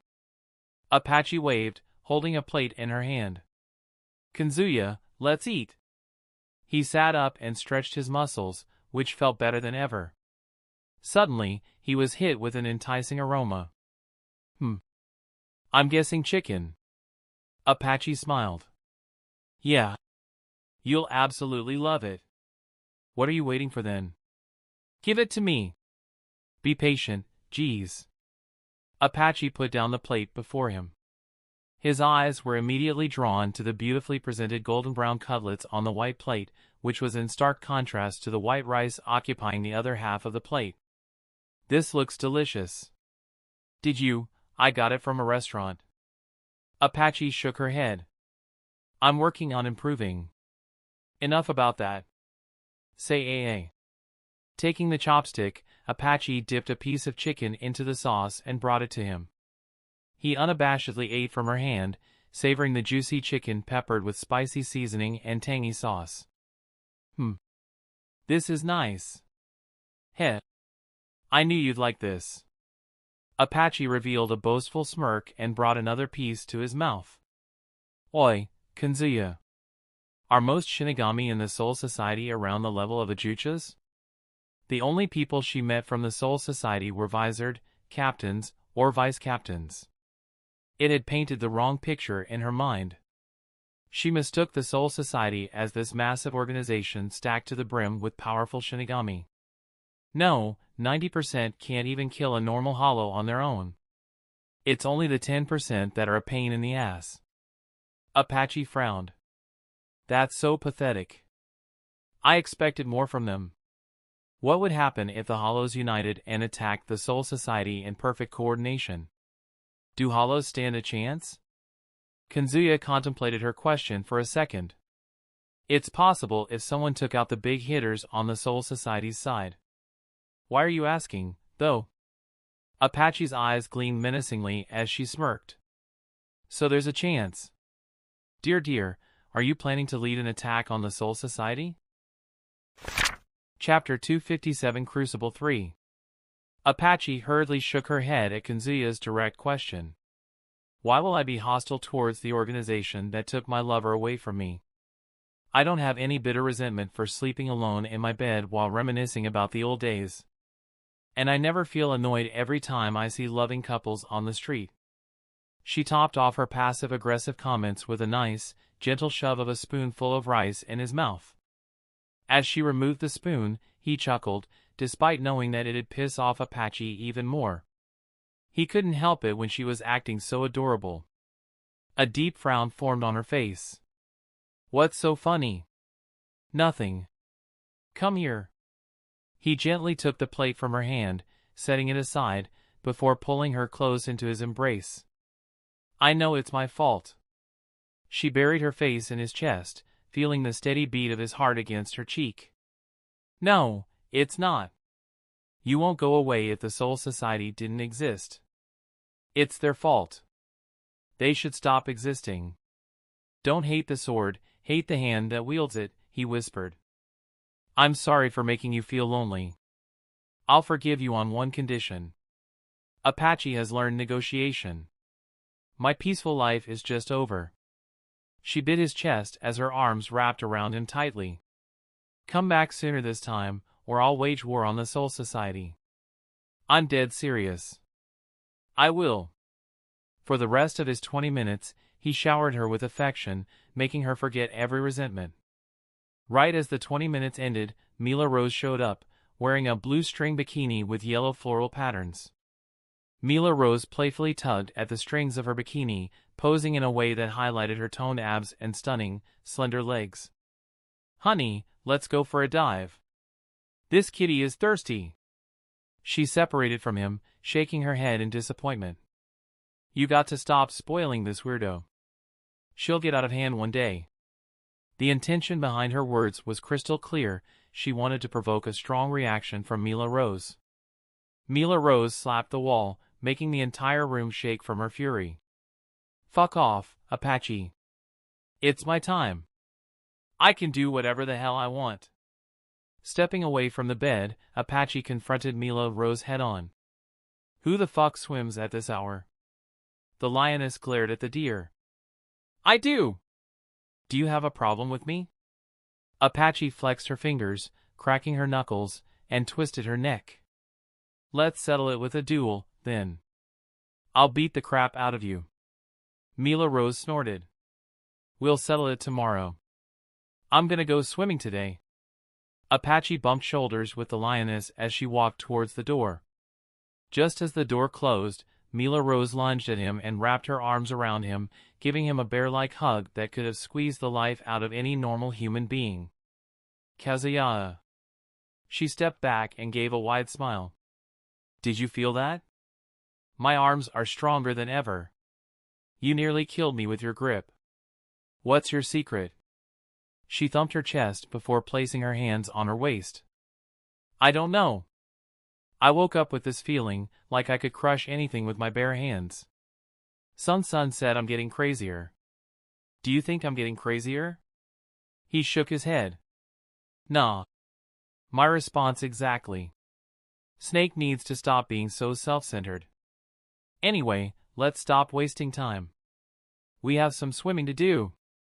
Kazuya took his Shinigami outfit before the excited lioness dragged him down the stairs. What awaited him in the swimming pool nearly blew his mind away. Sitting on the edge of the pool and waving her legs like a child was Surachi, wearing a black revealing swimsuit. The black color certainly matched her goth vibes. As though noticing his gaze, she leaned back with a smirk. Kazuya. Francesca. She's a goner, so is my beloved. Rest in peace. Huh? Izanami, what are you talking about? Mila Rose snatched his uniform. I'm gonna hang it in your room. Be right back. She darted away, making her sneaky plan to put him and Surachi in the same place just plain obvious. She is unstable. Surachi chuckled as she patted the ground beside her, motioning him to sit with her. Come over, leader. Meanwhile, Unohana watched as Apache, the third woman, returned to the living room. None of them had anything negative to say about the arrangement, as if they were content with any decision Kazuya made for them. It must be the reason he cares so much about them. Harabelle calmly patted the empty seat beside her. Apache. Apache sighed and plopped beside Harabelle. What is it? You look happier. He must have comforted you. Apache's eyes widened at the unexpected comment. What do you mean? We just talked about the Soul Society. Harabelle narrowed her eyes, looking skeptical. I believe you. Like hell you do. A soft chuckle escaped Harabelle's lips. Sorry. I didn't mean to tease you. I believe you. After a moment of silence, Harabelle turned to Unohana. I hope you aren't feeling bored. Unohana shook her head. Observing the bonds between you and others is quite fun actually. I nearly forgot you ladies were hollows. Far from nearly, she had completely forgotten about Harabelle and others being hollows. While a bit odd and quirky, they could easily pass as a family in the living world. If it wasn't for Kazuya, she would have never allowed them to live like this. Izumi nodded her head. I forget about it too sometimes. It's not half bad sharing a house with them, they are all very sweet in their own way. Sharing? You aren't a hollow? Izumi tilted her head before she let out a giggle. You're mistaken. I'm just a normal human girl who fell in love with Kazuya. Unohana once again looked at Izumi, probing the brown-haired lady's Ryatsu with her senses. She couldn't find much difference in Izumi and every other hollow's Ryatsu in the room. Kisuke's concealment tech was throwing off her senses. Quincy is the right word to describe her, Apache said. Also, she didn't fall in love. She became obsessed with the man she once called her younger brother. Izumi scratched her cheek, clearly embarrassed to have her secret spilled in front of the guest. Apache, you didn't have to say it like that. Sun burst into giggles. Dear God, moments like these make me feel happy about being with everyone. Unohana chuckled softly. Since we have time on hand, why don't you tell me more about everyone? Chapter 258 through 259 by the Glimmering Shore. As Kazuya sat down by the poolside, Tsuruchi placed her hand on his. Leader, I wish to talk about the thing you gave me. For a moment he thought she'd go off on him for troubling her with the kittens. However, the hint of vulnerability in her gaze changed his mind. She was anxious that he'd reject her. The Tsuruchi before her whole kitten adoption wouldn't have given two flying fucks about Kazuya rejecting a conversation. Well, what is it? Tsuruchi's eyes, usually sharp with cynicism, now brimmed with an unfamiliar earnestness. Leader, you. This whole shit is the best thing that ever happened to me. I mean it from the bottom of my heart. I sense an incoming smash. Once again ignoring the voices in his head, Kazuya redirected his gaze towards the swimming pool reflecting the lights. Me beating you to near death is the best experience of your life? Never knew Tsuruchi is kinky like that. She gazed at him blankly, clearly unamused by his attempt to lighten the mood. I did not mention that moment. Gosh, why do you like teasing your women? Every time she was around him, he'd either tease her or someone else, as if he couldn't resist these urges. I don't know. Maybe because it's fun for me. Also, did I hear you call yourself my woman? A fleeting blush colored her cheeks as she realized her verbal misstep. Regaining her clear composure, she relaxed her shoulders with a sigh. I want you quiet for my pep talk. My thoughts scatter whenever I hear that voice. She was clearly embarrassed but tried to act serious. Kazuya decided to stop teasing her. For 15 minutes I'm all yours. Tsuruchi nodded gratefully. Look, what I'm about to say will come as a big shock to you. Believe me, it was a shock to me too. She gazed into the rippling water, idly swinging her legs to create playful splashes. To an uninformed observer, the scene might have been mistaken for a love confession. But Kazuya knew her better. Whatever she wanted to talk about was absolutely unrelated to her slowly growing fondness for him. She drew a long breath, steeling herself for her next words. Blast it. I'll just say everything to your face. Leader, thank you for fixing my strange mindset. It's thanks to you that a winner like me has a purpose in life. I didn't do anything though. She reached out and pressed a finger against his lips, stopping him from speaking further. Stop lying. You paid more attention to me than this stupid friend. He grasped her wrist and moved her hand away. You and I both know it's not Rose's fault. She did notice your depression, but she isn't, well, bright enough to do anything about it. Besides, as the head of this family, the responsibility of ensuring everyone's well-being falls on me, not her. He tried fixing any potential misunderstanding that could ruin Mila Rose and Tsuruchi's companionship. I wasn't blaming her, Tsuruchi murmured. Huh. How do I say it? I was trying to highlight your consideration. If you weren't there, I really could have done something stupid.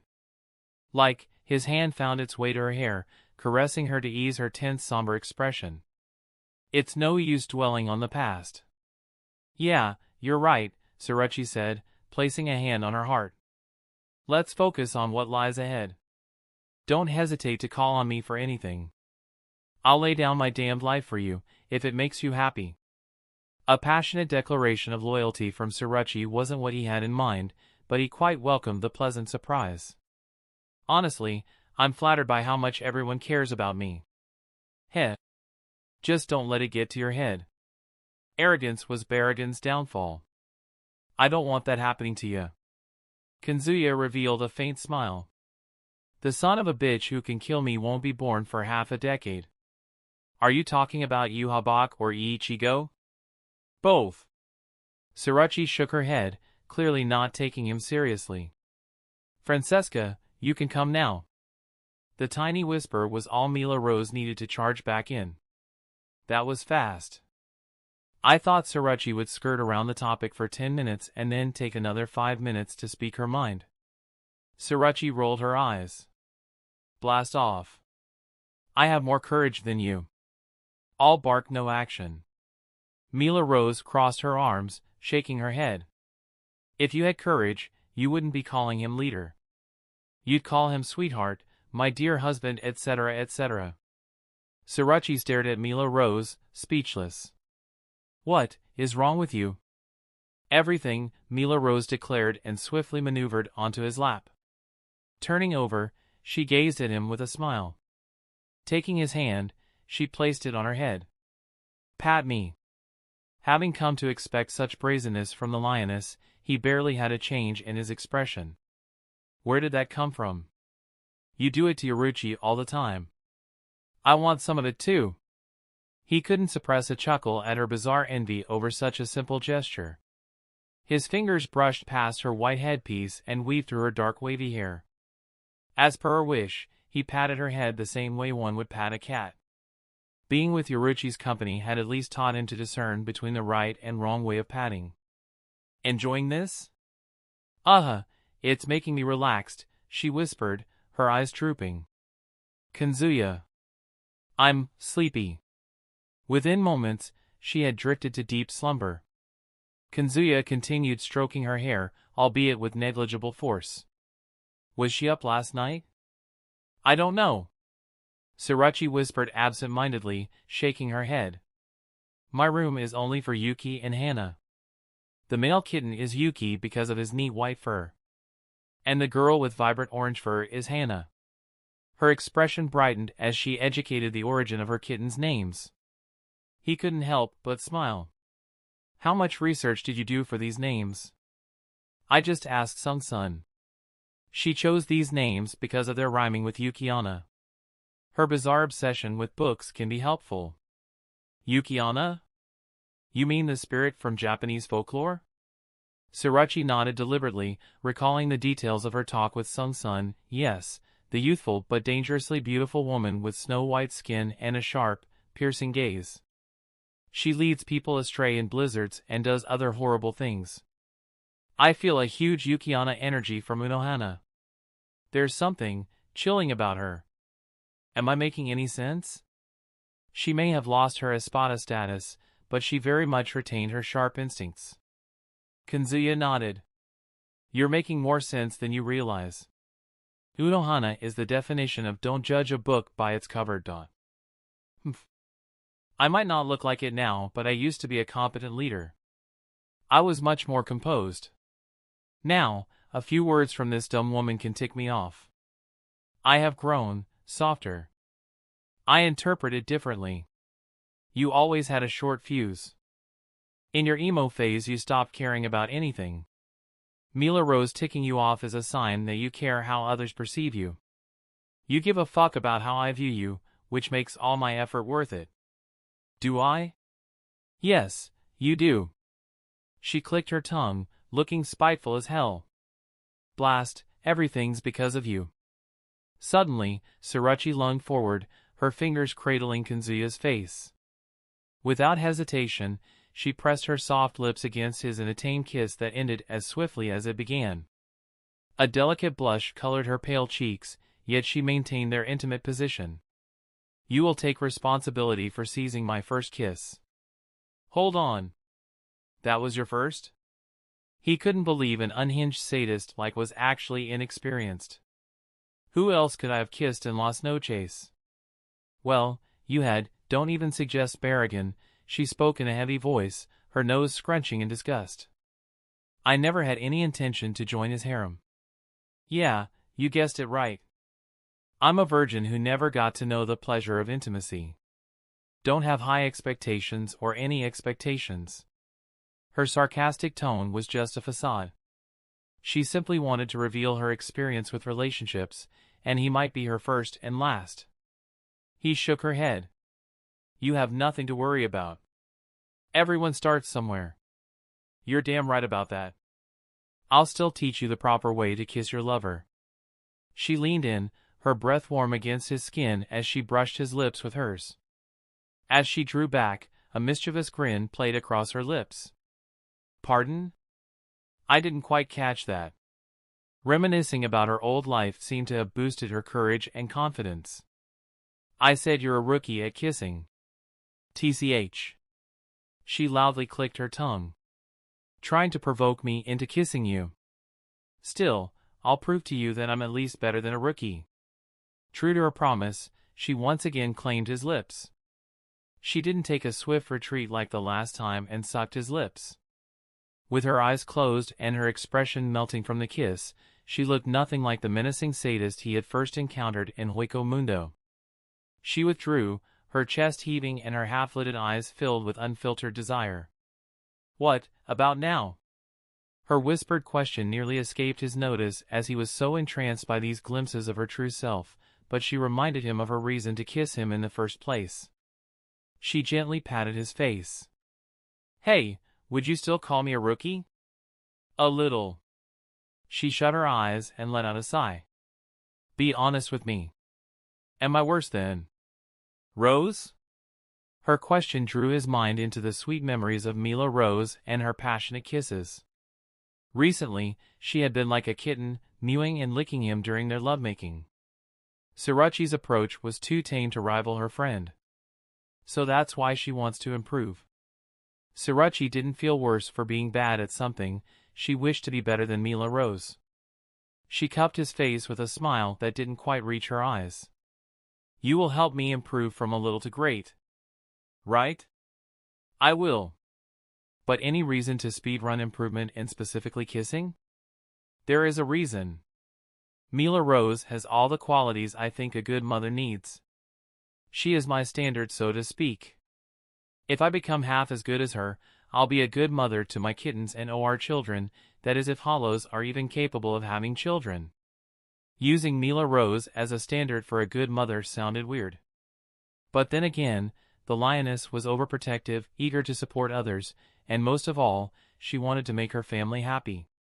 She also improved herself every day through Sung Sun's lectures and her sparring battles against the Visored and Apache. Kazuya patted Surachi's head the same way he patted Mila Rose's. We will. Don't worry about that part. She leaned into his touch, showing no reproach against having her head patted. After a few moments, she grasped his wrist and leaned against his shoulder, moving his arm to wrap around her shoulder. When everything is over, will you take us around Japan and other countries? A family trip? I guess we can afford that. I want to push Mila Rose down some mountain and hear her screams. Oh, I also want to open a pet shop. You know, the non-profit type where people can come in and adopt pets for themselves, or leave pets they don't want or can't afford to raise anymore. I can get behind that. You have to. Fulfilling your wife's wishes is your duty, Mr. Husband. She giggled. This is the price you pay for being kind to a fucked up, evil beauty. A fucked up, evil beauty will never open a pet shop. A half fucked up, evil beauty then. He chuckled at her defensive argument. Yeah. What else does my evil wife want? A basement dungeon with an infinite supply of bastards and some fun torture machines. He spent the rest of his time talking with Surachi and reassuring Mila Rose had a good sleep. When Azumi showed up, Surachi picked up Mila Rose. The two women exchanged respectful nods before Surachi departed with Mila Rose in her arms. Izumi immediately dove into his arms. Otudo, I missed you. Hugging her tightly, he stroked her hair. It's only been a day. I can't tell the difference between a day or a month. My time freezes without your warmth, she said, giggling to herself at his surprised reaction. Otudo-kun's love turned me into Shakespeare. His fingers brushed past her waist and found a grip on her butt. I haven't even loved you that way. What will happen after that? I wonder. She looked up, a faint red coloring her cheeks. My heart can't love you more without it turning poisonous. Then don't. He lifted her chin and kissed her on the lips. Let's go to my room and cuddle. Otudo, carry me. Chapter 260 Undeceived. After gently tucking Izumi into the bed, Kazuya returned to the living room, where an almost surreal sight greeted him, Unohana wearing a soft smile while engaged in a conversation with Haribel and Apache. She was quite vibrant for someone hell-bent on fighting a thrilling deathmatch. Upon noticing Kazuya's presence, Unohana assumed a neutral, almost grave expression. "You should leave now. And exercise caution when dealing with Jin. Stop worrying, Imo." He caught himself mid-word, his gaze flicking to Haribel's face.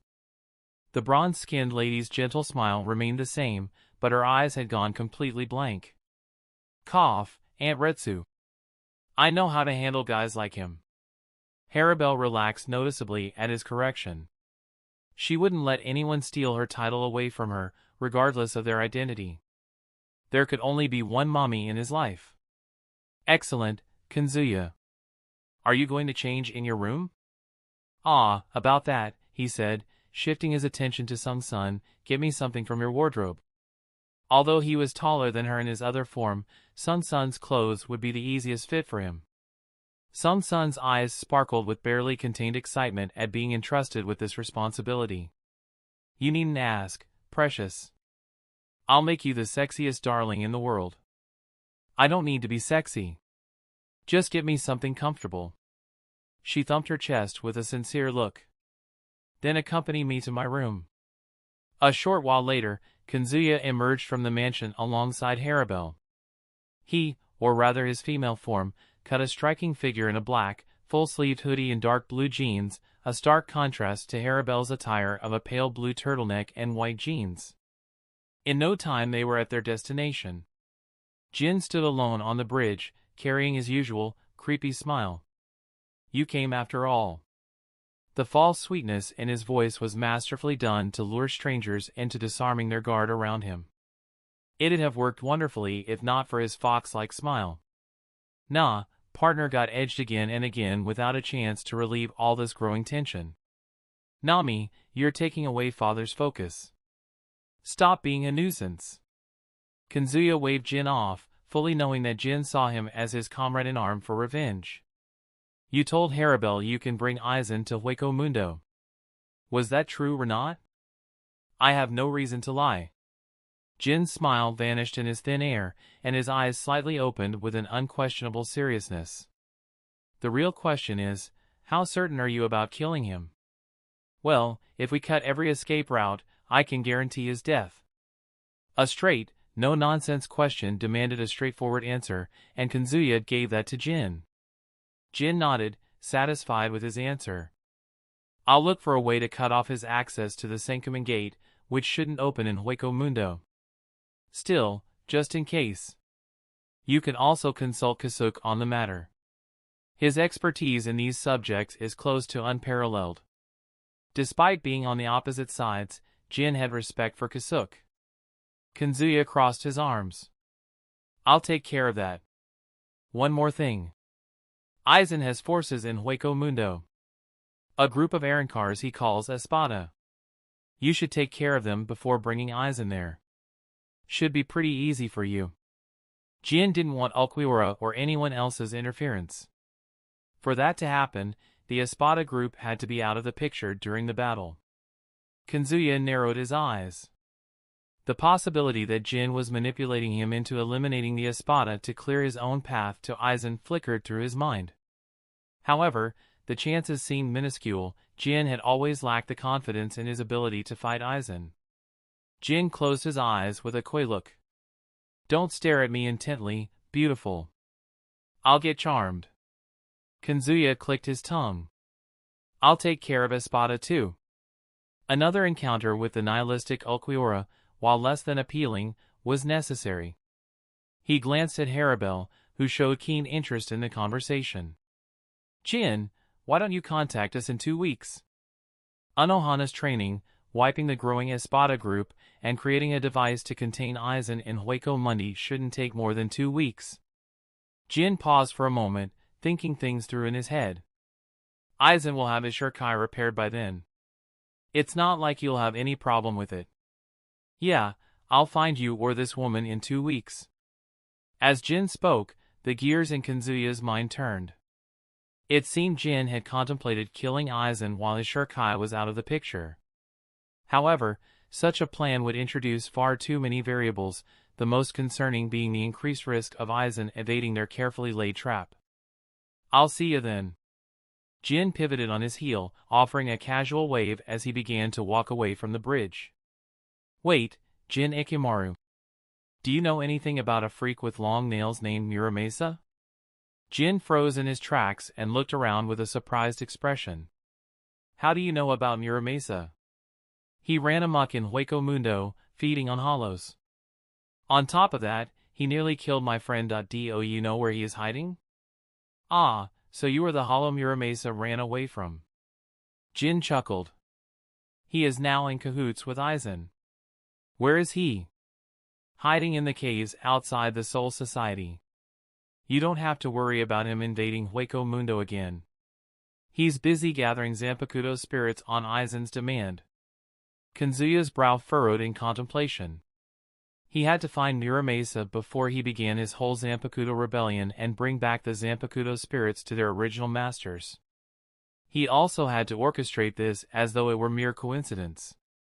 "Very well. You can leave now." "What an anticlimactic deal, partner. I hoped you'd threaten to kill him in case he tricked you. We already know his backstory." "Why would I doubt him?" "You know, you could have intimidated him with your alpha energy. Just to be edgy." "Nami. 'Twas was a joke, partner." "I'm glad everything went well." Haribel held his hands. "Don't stress yourself. Everyone is waiting for us at the dinner table, except for Mila Rose. She'll wake up at midnight to scour the kitchen." A smile tugged at his lips. As expected of Mommy, she knows everything that goes on in the family. She crossed her arms, staring at him with an expressionless face. "I just look after everyone as the second-in-command, leader." "Not you too." She giggled through her nose. "I'm sorry. Something about this form gives me the urge to tease you." "What more urges do you get?" She took his hands and yanked him, burying his face in between her huge breasts. She smothered him in her warmth while stroking the back of his head. "You being short makes hugging you easier. I wish I was taller so I could do the same with your real form. This is heaven." She leaned closer to his ears, her warm breath tickling him. "They are yours." I know." He drew back and took her head. "Would you mind taking the longer route?" "I was about to propose that. Let's take the longest route." Chapter 261 Fractures. After a hearty meal with everyone, including Unohana, Kazuya took the Senkamen Gate back to the Soul Society. The moment he stepped out, the scent of crushed petals hit him like a wave, a reminder of the ruin they brought to the beautiful scenery. Unohana had opened the Senkamen Gate here to avoid any prying eyes. Kazuya plucked a vibrant flower and placed it behind Unohana's ear. "Ending our first date right where it began. How poetic." Unohana clicked her tongue. A date where the man spends half the time with 5 other women has to be the worst date imaginable. Her sarcastic remark made him laugh. When interacting with people beyond her close circle, she put on a serene, elegant, and kind-hearted demeanor. However, in his presence, she abandoned all pretenses and showed her true colors. "Well, I can make up for it now." "How will you do that?" He extended a hand. "By inviting you to my house." Her curiosity had led him right into his carefully laid-out trap. Tricking one of the oldest women in the world wasn't that hard. Unohana rolled her eyes, looking more amused than annoyed. "You're a smooth talker, I'll give you that." The begrudging compliment made him chuckle. "So, what's your answer?" "Obviously no. You can't handle my killer instincts." She had no intentions of becoming anyone's beloved. Her genuine affection lay with the 4-foot blade resting in the sheath behind her back. Even if she considered romance, she wouldn't compete for affections of the same man as Aizen. That was something she refused to do. Kazuya had his work cut out for him if he wanted to win her heart. He smiled, unfazed as if he didn't register her sarcastic remark. He gently touched her shoulder. I can't just handle your killer instincts, he said, leaning close to her ear and whispering in his most charming voice, I can tame them. His voice had her entranced, frozen in place as if trapped in a surreal dream. It took her a few moments to regain her senses and push him away. Leave now. I'll return on Minazuki. There was a tremble in her voice that Kazuya easily caught. His eyes gleamed as he suppressed a smile. The half-crazy lady seemed quite vulnerable when exposed to his voice. He had more effect on her than she let on. He shook his head.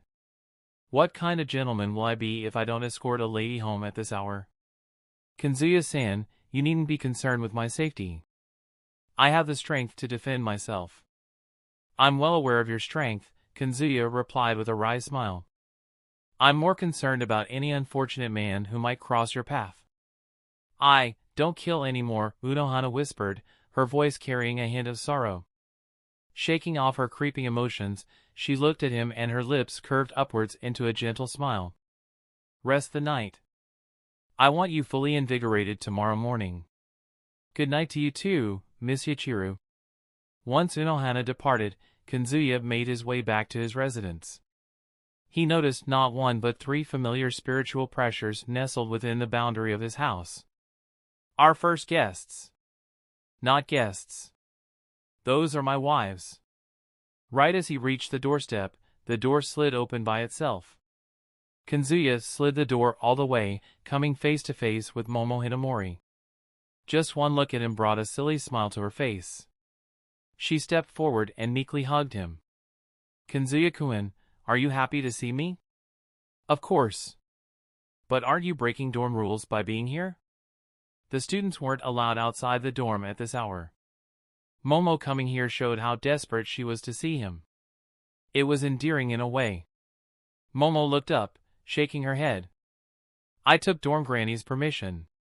In fact, the dorm master happily let Momo go when she mentioned Kazuya's name. He was like a legend at the academy. Nobody wanted to earn his wrath by provoking Momo or anyone associated with him. Kazuya ruffled her hair affectionately. You convinced Rukia to come with you. Good job, girl. He hadn't met Rukia after that night. But he knew her reactions would be an amusing sight. Of course, he would stop before she got uncomfortable. Momo leaned into his hand, looking utterly pleased by the light intimacy. As a Yandere, I'm not sure whether to feel happy or scared about your ability to tame my kind, Momo giggled softly. I had to drag Rukia with me. She was so embarrassed to see you.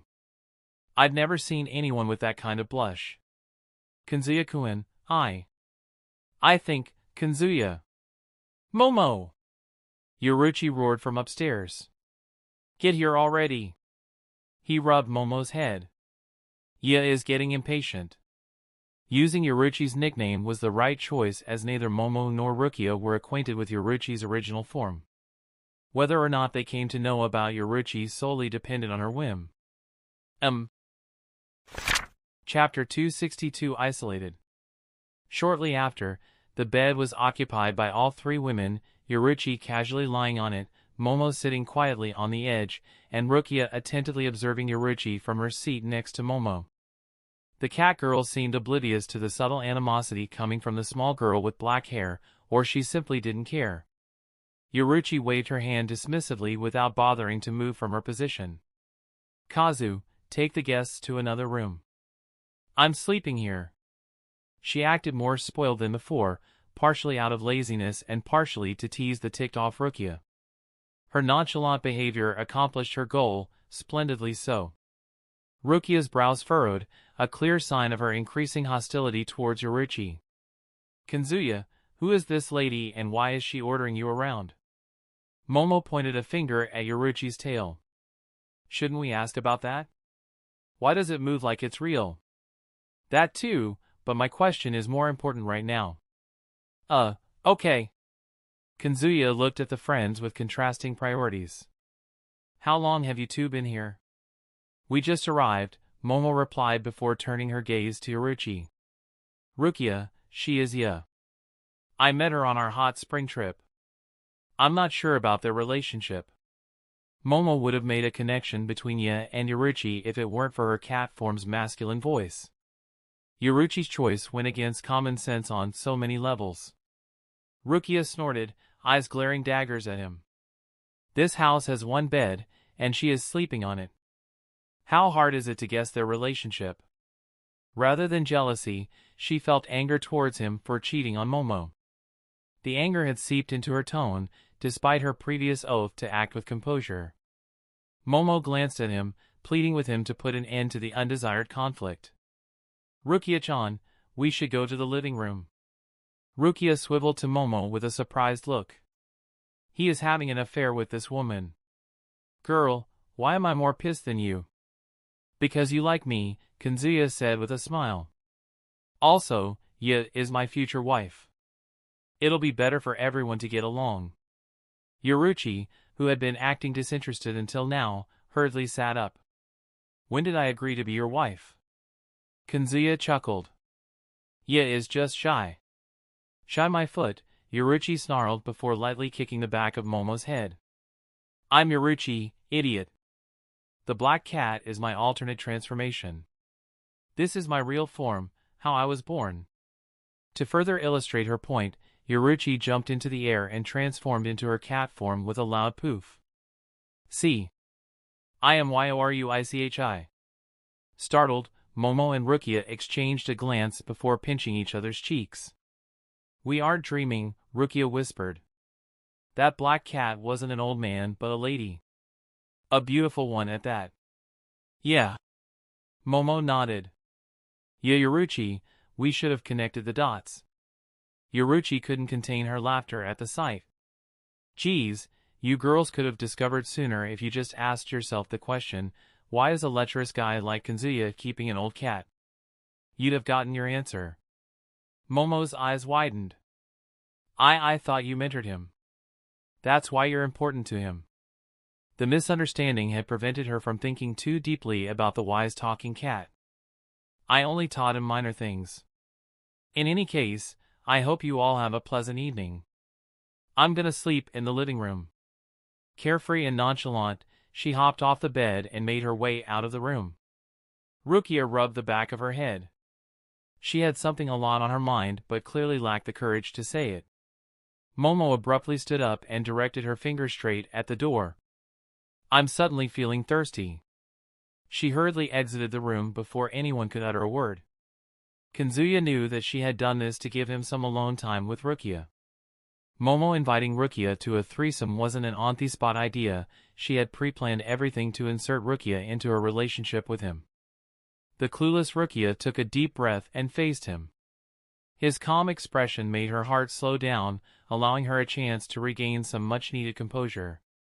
Kazuya, how was your first day here? Pretty good, actually. He picked a simple response that would make her feel more relaxed around him. I see. Look, I'm sorry for doubting you, she paused when she saw him coming over and plopping down next to her. Hey, you're too close. This is close? Yeah. She scooted an inch away, but before she could escape, an arm wrapped around her waist, firmly holding her in place. Stop taking advantage of me, Rukia's words all but froze in the next instant. Their eyes locked, and he gently grasped her chin, drawing closer and closer. Her eyes were glued to his lips, her own quivering as though recalling their passionate night inside her dorm room. This crazy guy. She could push him back and end whatever was going on between her and him. Or she could experience that incredible moment again and feel his warmth at the same time. Rukia faced a tough decision, one that might change her future for better or for worse. As her heartbeat soared, time seemed to slow down around her. She felt his lips hovering just a breath away from hers, tempting her into probably the dumbest decision of her life. He did it first. It's not my fault. From the corner of her eyes, she took a quick glance at the closed door. Relieved that nobody would come without knocking, she shut her eyes and tilted her head ever so slightly. The lips she so craved pecked her cheek. Rukia, it's done. You can open your eyes now. With a wide-eyed stare, she locked eyes with him, realizing that she had been tricked into an embarrassing situation. Why did you do that? What did I do? You know exactly what you did. He blinked his eyes at her accusations, looking like an honest-to-goodness innocent person, the opposite of his true nature. I still don't know what you're talking about. Was he being mean to her? Just a bit. The small amount of teasing was nothing compared to his fun. In addition, he was conditioning her to become more sincere with herself and him. In simple words, he wanted her to be more proactive with her desires. Rukia clenched her jaw, shooting him a menacing sideways look. His response was just as unconcerned as before. She shrugged his hand off her back and climbed on his lap. Rukia, she roughly grabbed his kimono's collars and leaned her entire weight against him. If someone like Haribel did this to him, he'd have lost his balance. However, Rukia's petite figure just wasn't enough to make him buckle under its weight. Kazuya, I hate you. Contrary to her previous statement, she couldn't resist her urges and drew him closer before locking lips with him. And contrary to her rough grip on his collars, she gave him the most vanilla kiss possible. I want more. Give me more. He rested his hands on her hips, smiling. Everything in this world is yours to take, if you put in the effort. She didn't even blink at his suggestion and immediately dove in for another kiss. The moment her lips met his, it was on. Adrenaline blazed through him. There were no light pecks, gently probing tongues, or chaste kisses. It was full-throttle passion. Her lips pressed hard against his, and their tongues were frenzied as they explored each other's mouths. Her hateful kiss allowed no opportunity to escape. Not that he wanted to escape her. Amidst their sloppy kiss, the door slowly opened, its creak barely above a whisper. So lost in her moment that Rukia paid no attention to her friend walking inside. She didn't register Momo sitting by her side and observing the two with a pleased smirk. Chapter 263 Reasons. After a minute or so, Rukia broke the kiss to catch her breath. Strands of silver bridged their lips as she unabashedly gazed at him. The slight flush on her cheeks and her wet eyes gave her an enamored look. She seemed to want more but restrained herself. Truth be told, she'd have kissed him for hours if they were deserted on an island. Kazuya brushed the bangs from her face and placed a hand against her cheek. Ruchan, do you still hate me? She nodded. I hate you, but I like kissing you. Do you also hate having sex with me? Her cheeks flushed even more at his question. Not really. Momo, she hates me but likes kissing me. What should I do? The mere mention of Momo made Rukia dizzy. Kazuya-kun needs to work harder on earning her affection. And she nearly fainted from hearing Momo's voice right by her side. Rukia fell into Kazuya's arms and buried her face, trying to hide herself from the shame and embarrassment of kissing her friend's lover. What's more, it wasn't just any kiss but one of the most intimate kisses of her life. I'm not here. I'm not here. Momo let out a soft giggle at Rukia's foolish behavior. Stop it, idiot. You already know I don't mind Kazuya-kun's relationships. She looked genuinely happy for her friend, something Kazuya had honestly expected from her. Despite all her manipulations, she wanted the best for Rukia, and being with him had to be the best choice for Rukia as it was for her. Rukia slowly turned her head and faced Momo, who had an encouraging smile on her face. Momo. It's okay. You can be completely honest with him like you're with me. He won't bite you. Honest. Kazuya, I don't hate you. He couldn't help but chuckle at her adorable little confession. Thanks for not hating me. I also wanted to say I like you. Thanks for liking. She pinched his waist, stopping him from acting like a silly goofball. No. I should thank you for everything. So it's official. We're a couple now. Rukia looked up at him with wide eyes. I didn't mean it that way. She still harbored some hesitation. After all was said and done, she was someone with lots of insecurities, most of which came from growing as an orphan in Rakongai. Oh, silly Rukia. You do know that we can't kiss without dating each other. Her eyes widened even further. We can't? Of course, we can't. She lowered her head, bumping into his chest and just leaning it there. Okay. I didn't hear you. I said it's okay. I'll give you the privilege of dating me. Grabbing her shoulders, he gently pushed her back and flicked her forehead. His quick movements were barely registered to her senses. The end result was a comically delayed yelp. Her eyes shone with tears as she covered her forehead and gave him a fierce glare. Why? You were getting too cocky. She formed a fist and punched his chest.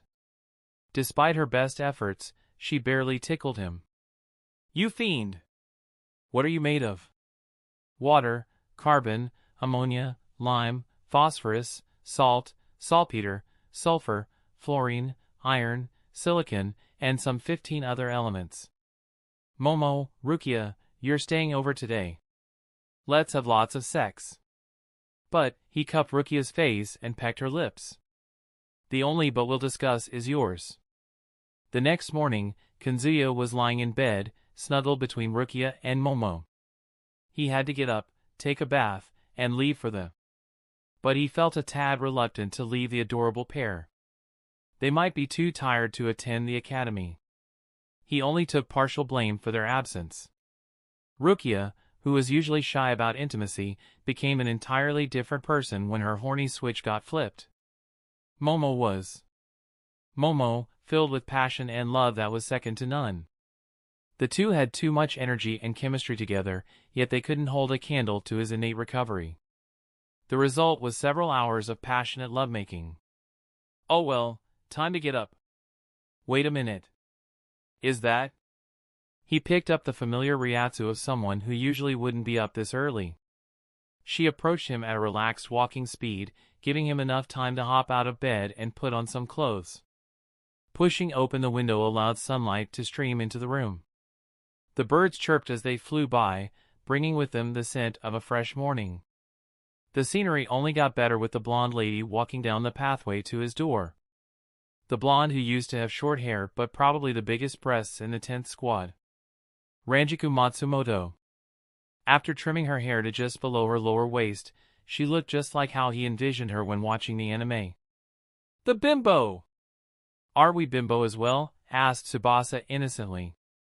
We are not. Pipe down, you two. It's 6 in the morning. As you wish, beloved. As you wish, beloved. Father. Shaking his head at their antics, he jumped down from the window and intercepted Ranjiku outside the door. Ranjiku placed her hand on her hip and gave a casual wave. Someone's excited to see the old me. Her grin carried too much energy for someone who barely survived a deadly encounter a few days ago.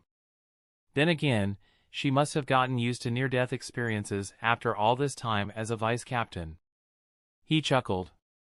Can't let our patient go unattended for too long. Me and a patient? Oh, buzz off. I've already recovered to my peak prowess. She pumped her biceps with a grin. See these eggs?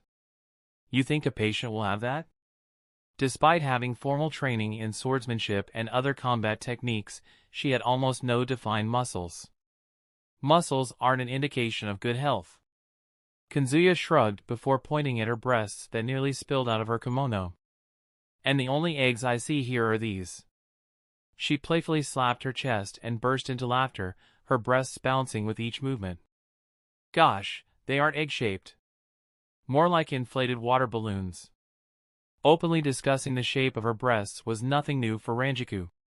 He furrowed his brows. Well, I can't say for certain without seeing them with my eyes. Nice try, friend, she said and tossed her hair back. How do you like my hair?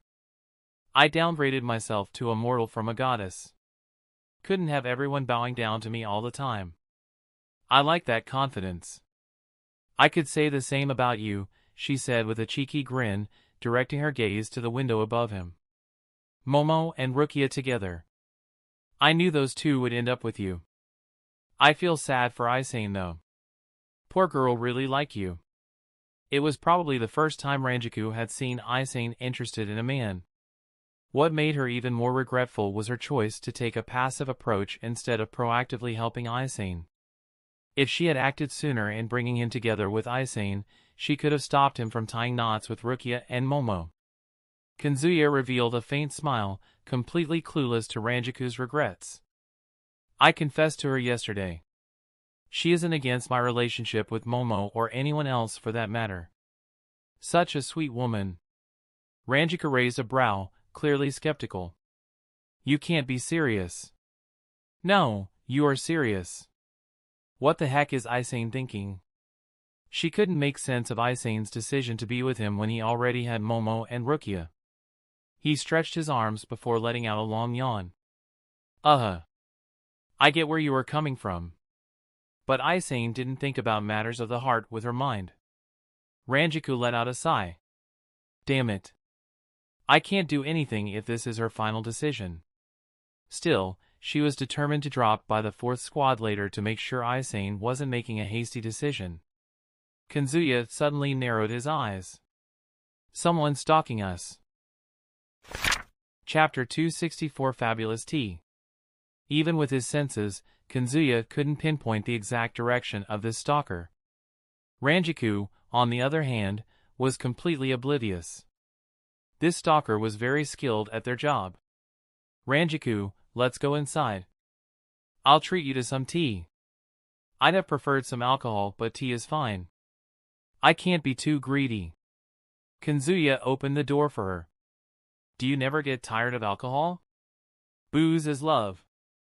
Booze is life. Ranjiku walked inside and took off her sandals. Why don't I take you out for some today? A date with my vice captain. Breaks my heart to say no to that. Ranjiku turned around and gave him a judging look. What's keeping you busy today? Training, and more training. I can't stagnate my growth because I beat some goofy-ass errand cars. Those goofy-ass errand cars nearly ended me. Ranjiku shook her head. I hope you don't reject me next time. I promise. While wearing slippers, Ranjiku took a peek down the long hallway. It's bigger than it looks from the outside. Captain Unohana gave you an expensive place. She is the best. Ranjiku glanced at his smile and realized that her captain would need more than just words to convince Kazuya into becoming his successor. At the same time, she understood the expenses were justified to gain the loyalty of a talent with his potential. It was near impossible to predict his ceiling. He might even end up joining the Royal Guards and directly serve the Reo. Why are all silver-haired brats geniuses? One had already become a captain, and the other was most likely to succeed her captain. She felt bittersweet about working under Kazuya in the future, as he'd always remind her of her lack of talent. 15 minutes later. Kazuya put down the tray on the low table and sat down on the floor. The living room was preoccupied by the sleeping Uruchi. As such, he had to utilize the other living room. Seriously, the house had half the rooms as his Living World's mansion, which was just absurd for a house of this size. Ranjiku leaned in with closed eyes and deeply inhaled the tea's aroma.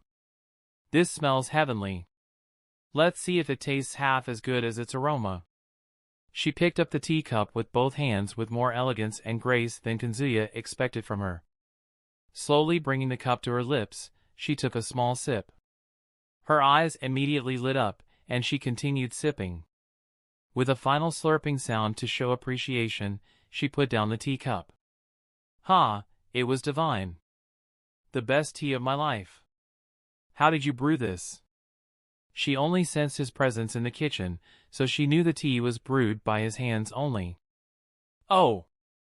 It's a secret. He chuckled. I'm glad you like my first brew. Observing Unohana paid off massively. With all the same ingredients present in the kitchen, he had no trouble taking guidance from the memory and recreating the same magic Unohana's tea had. First brew? Ranjiku asked with wide eyes, nearly flipping the table out of shock.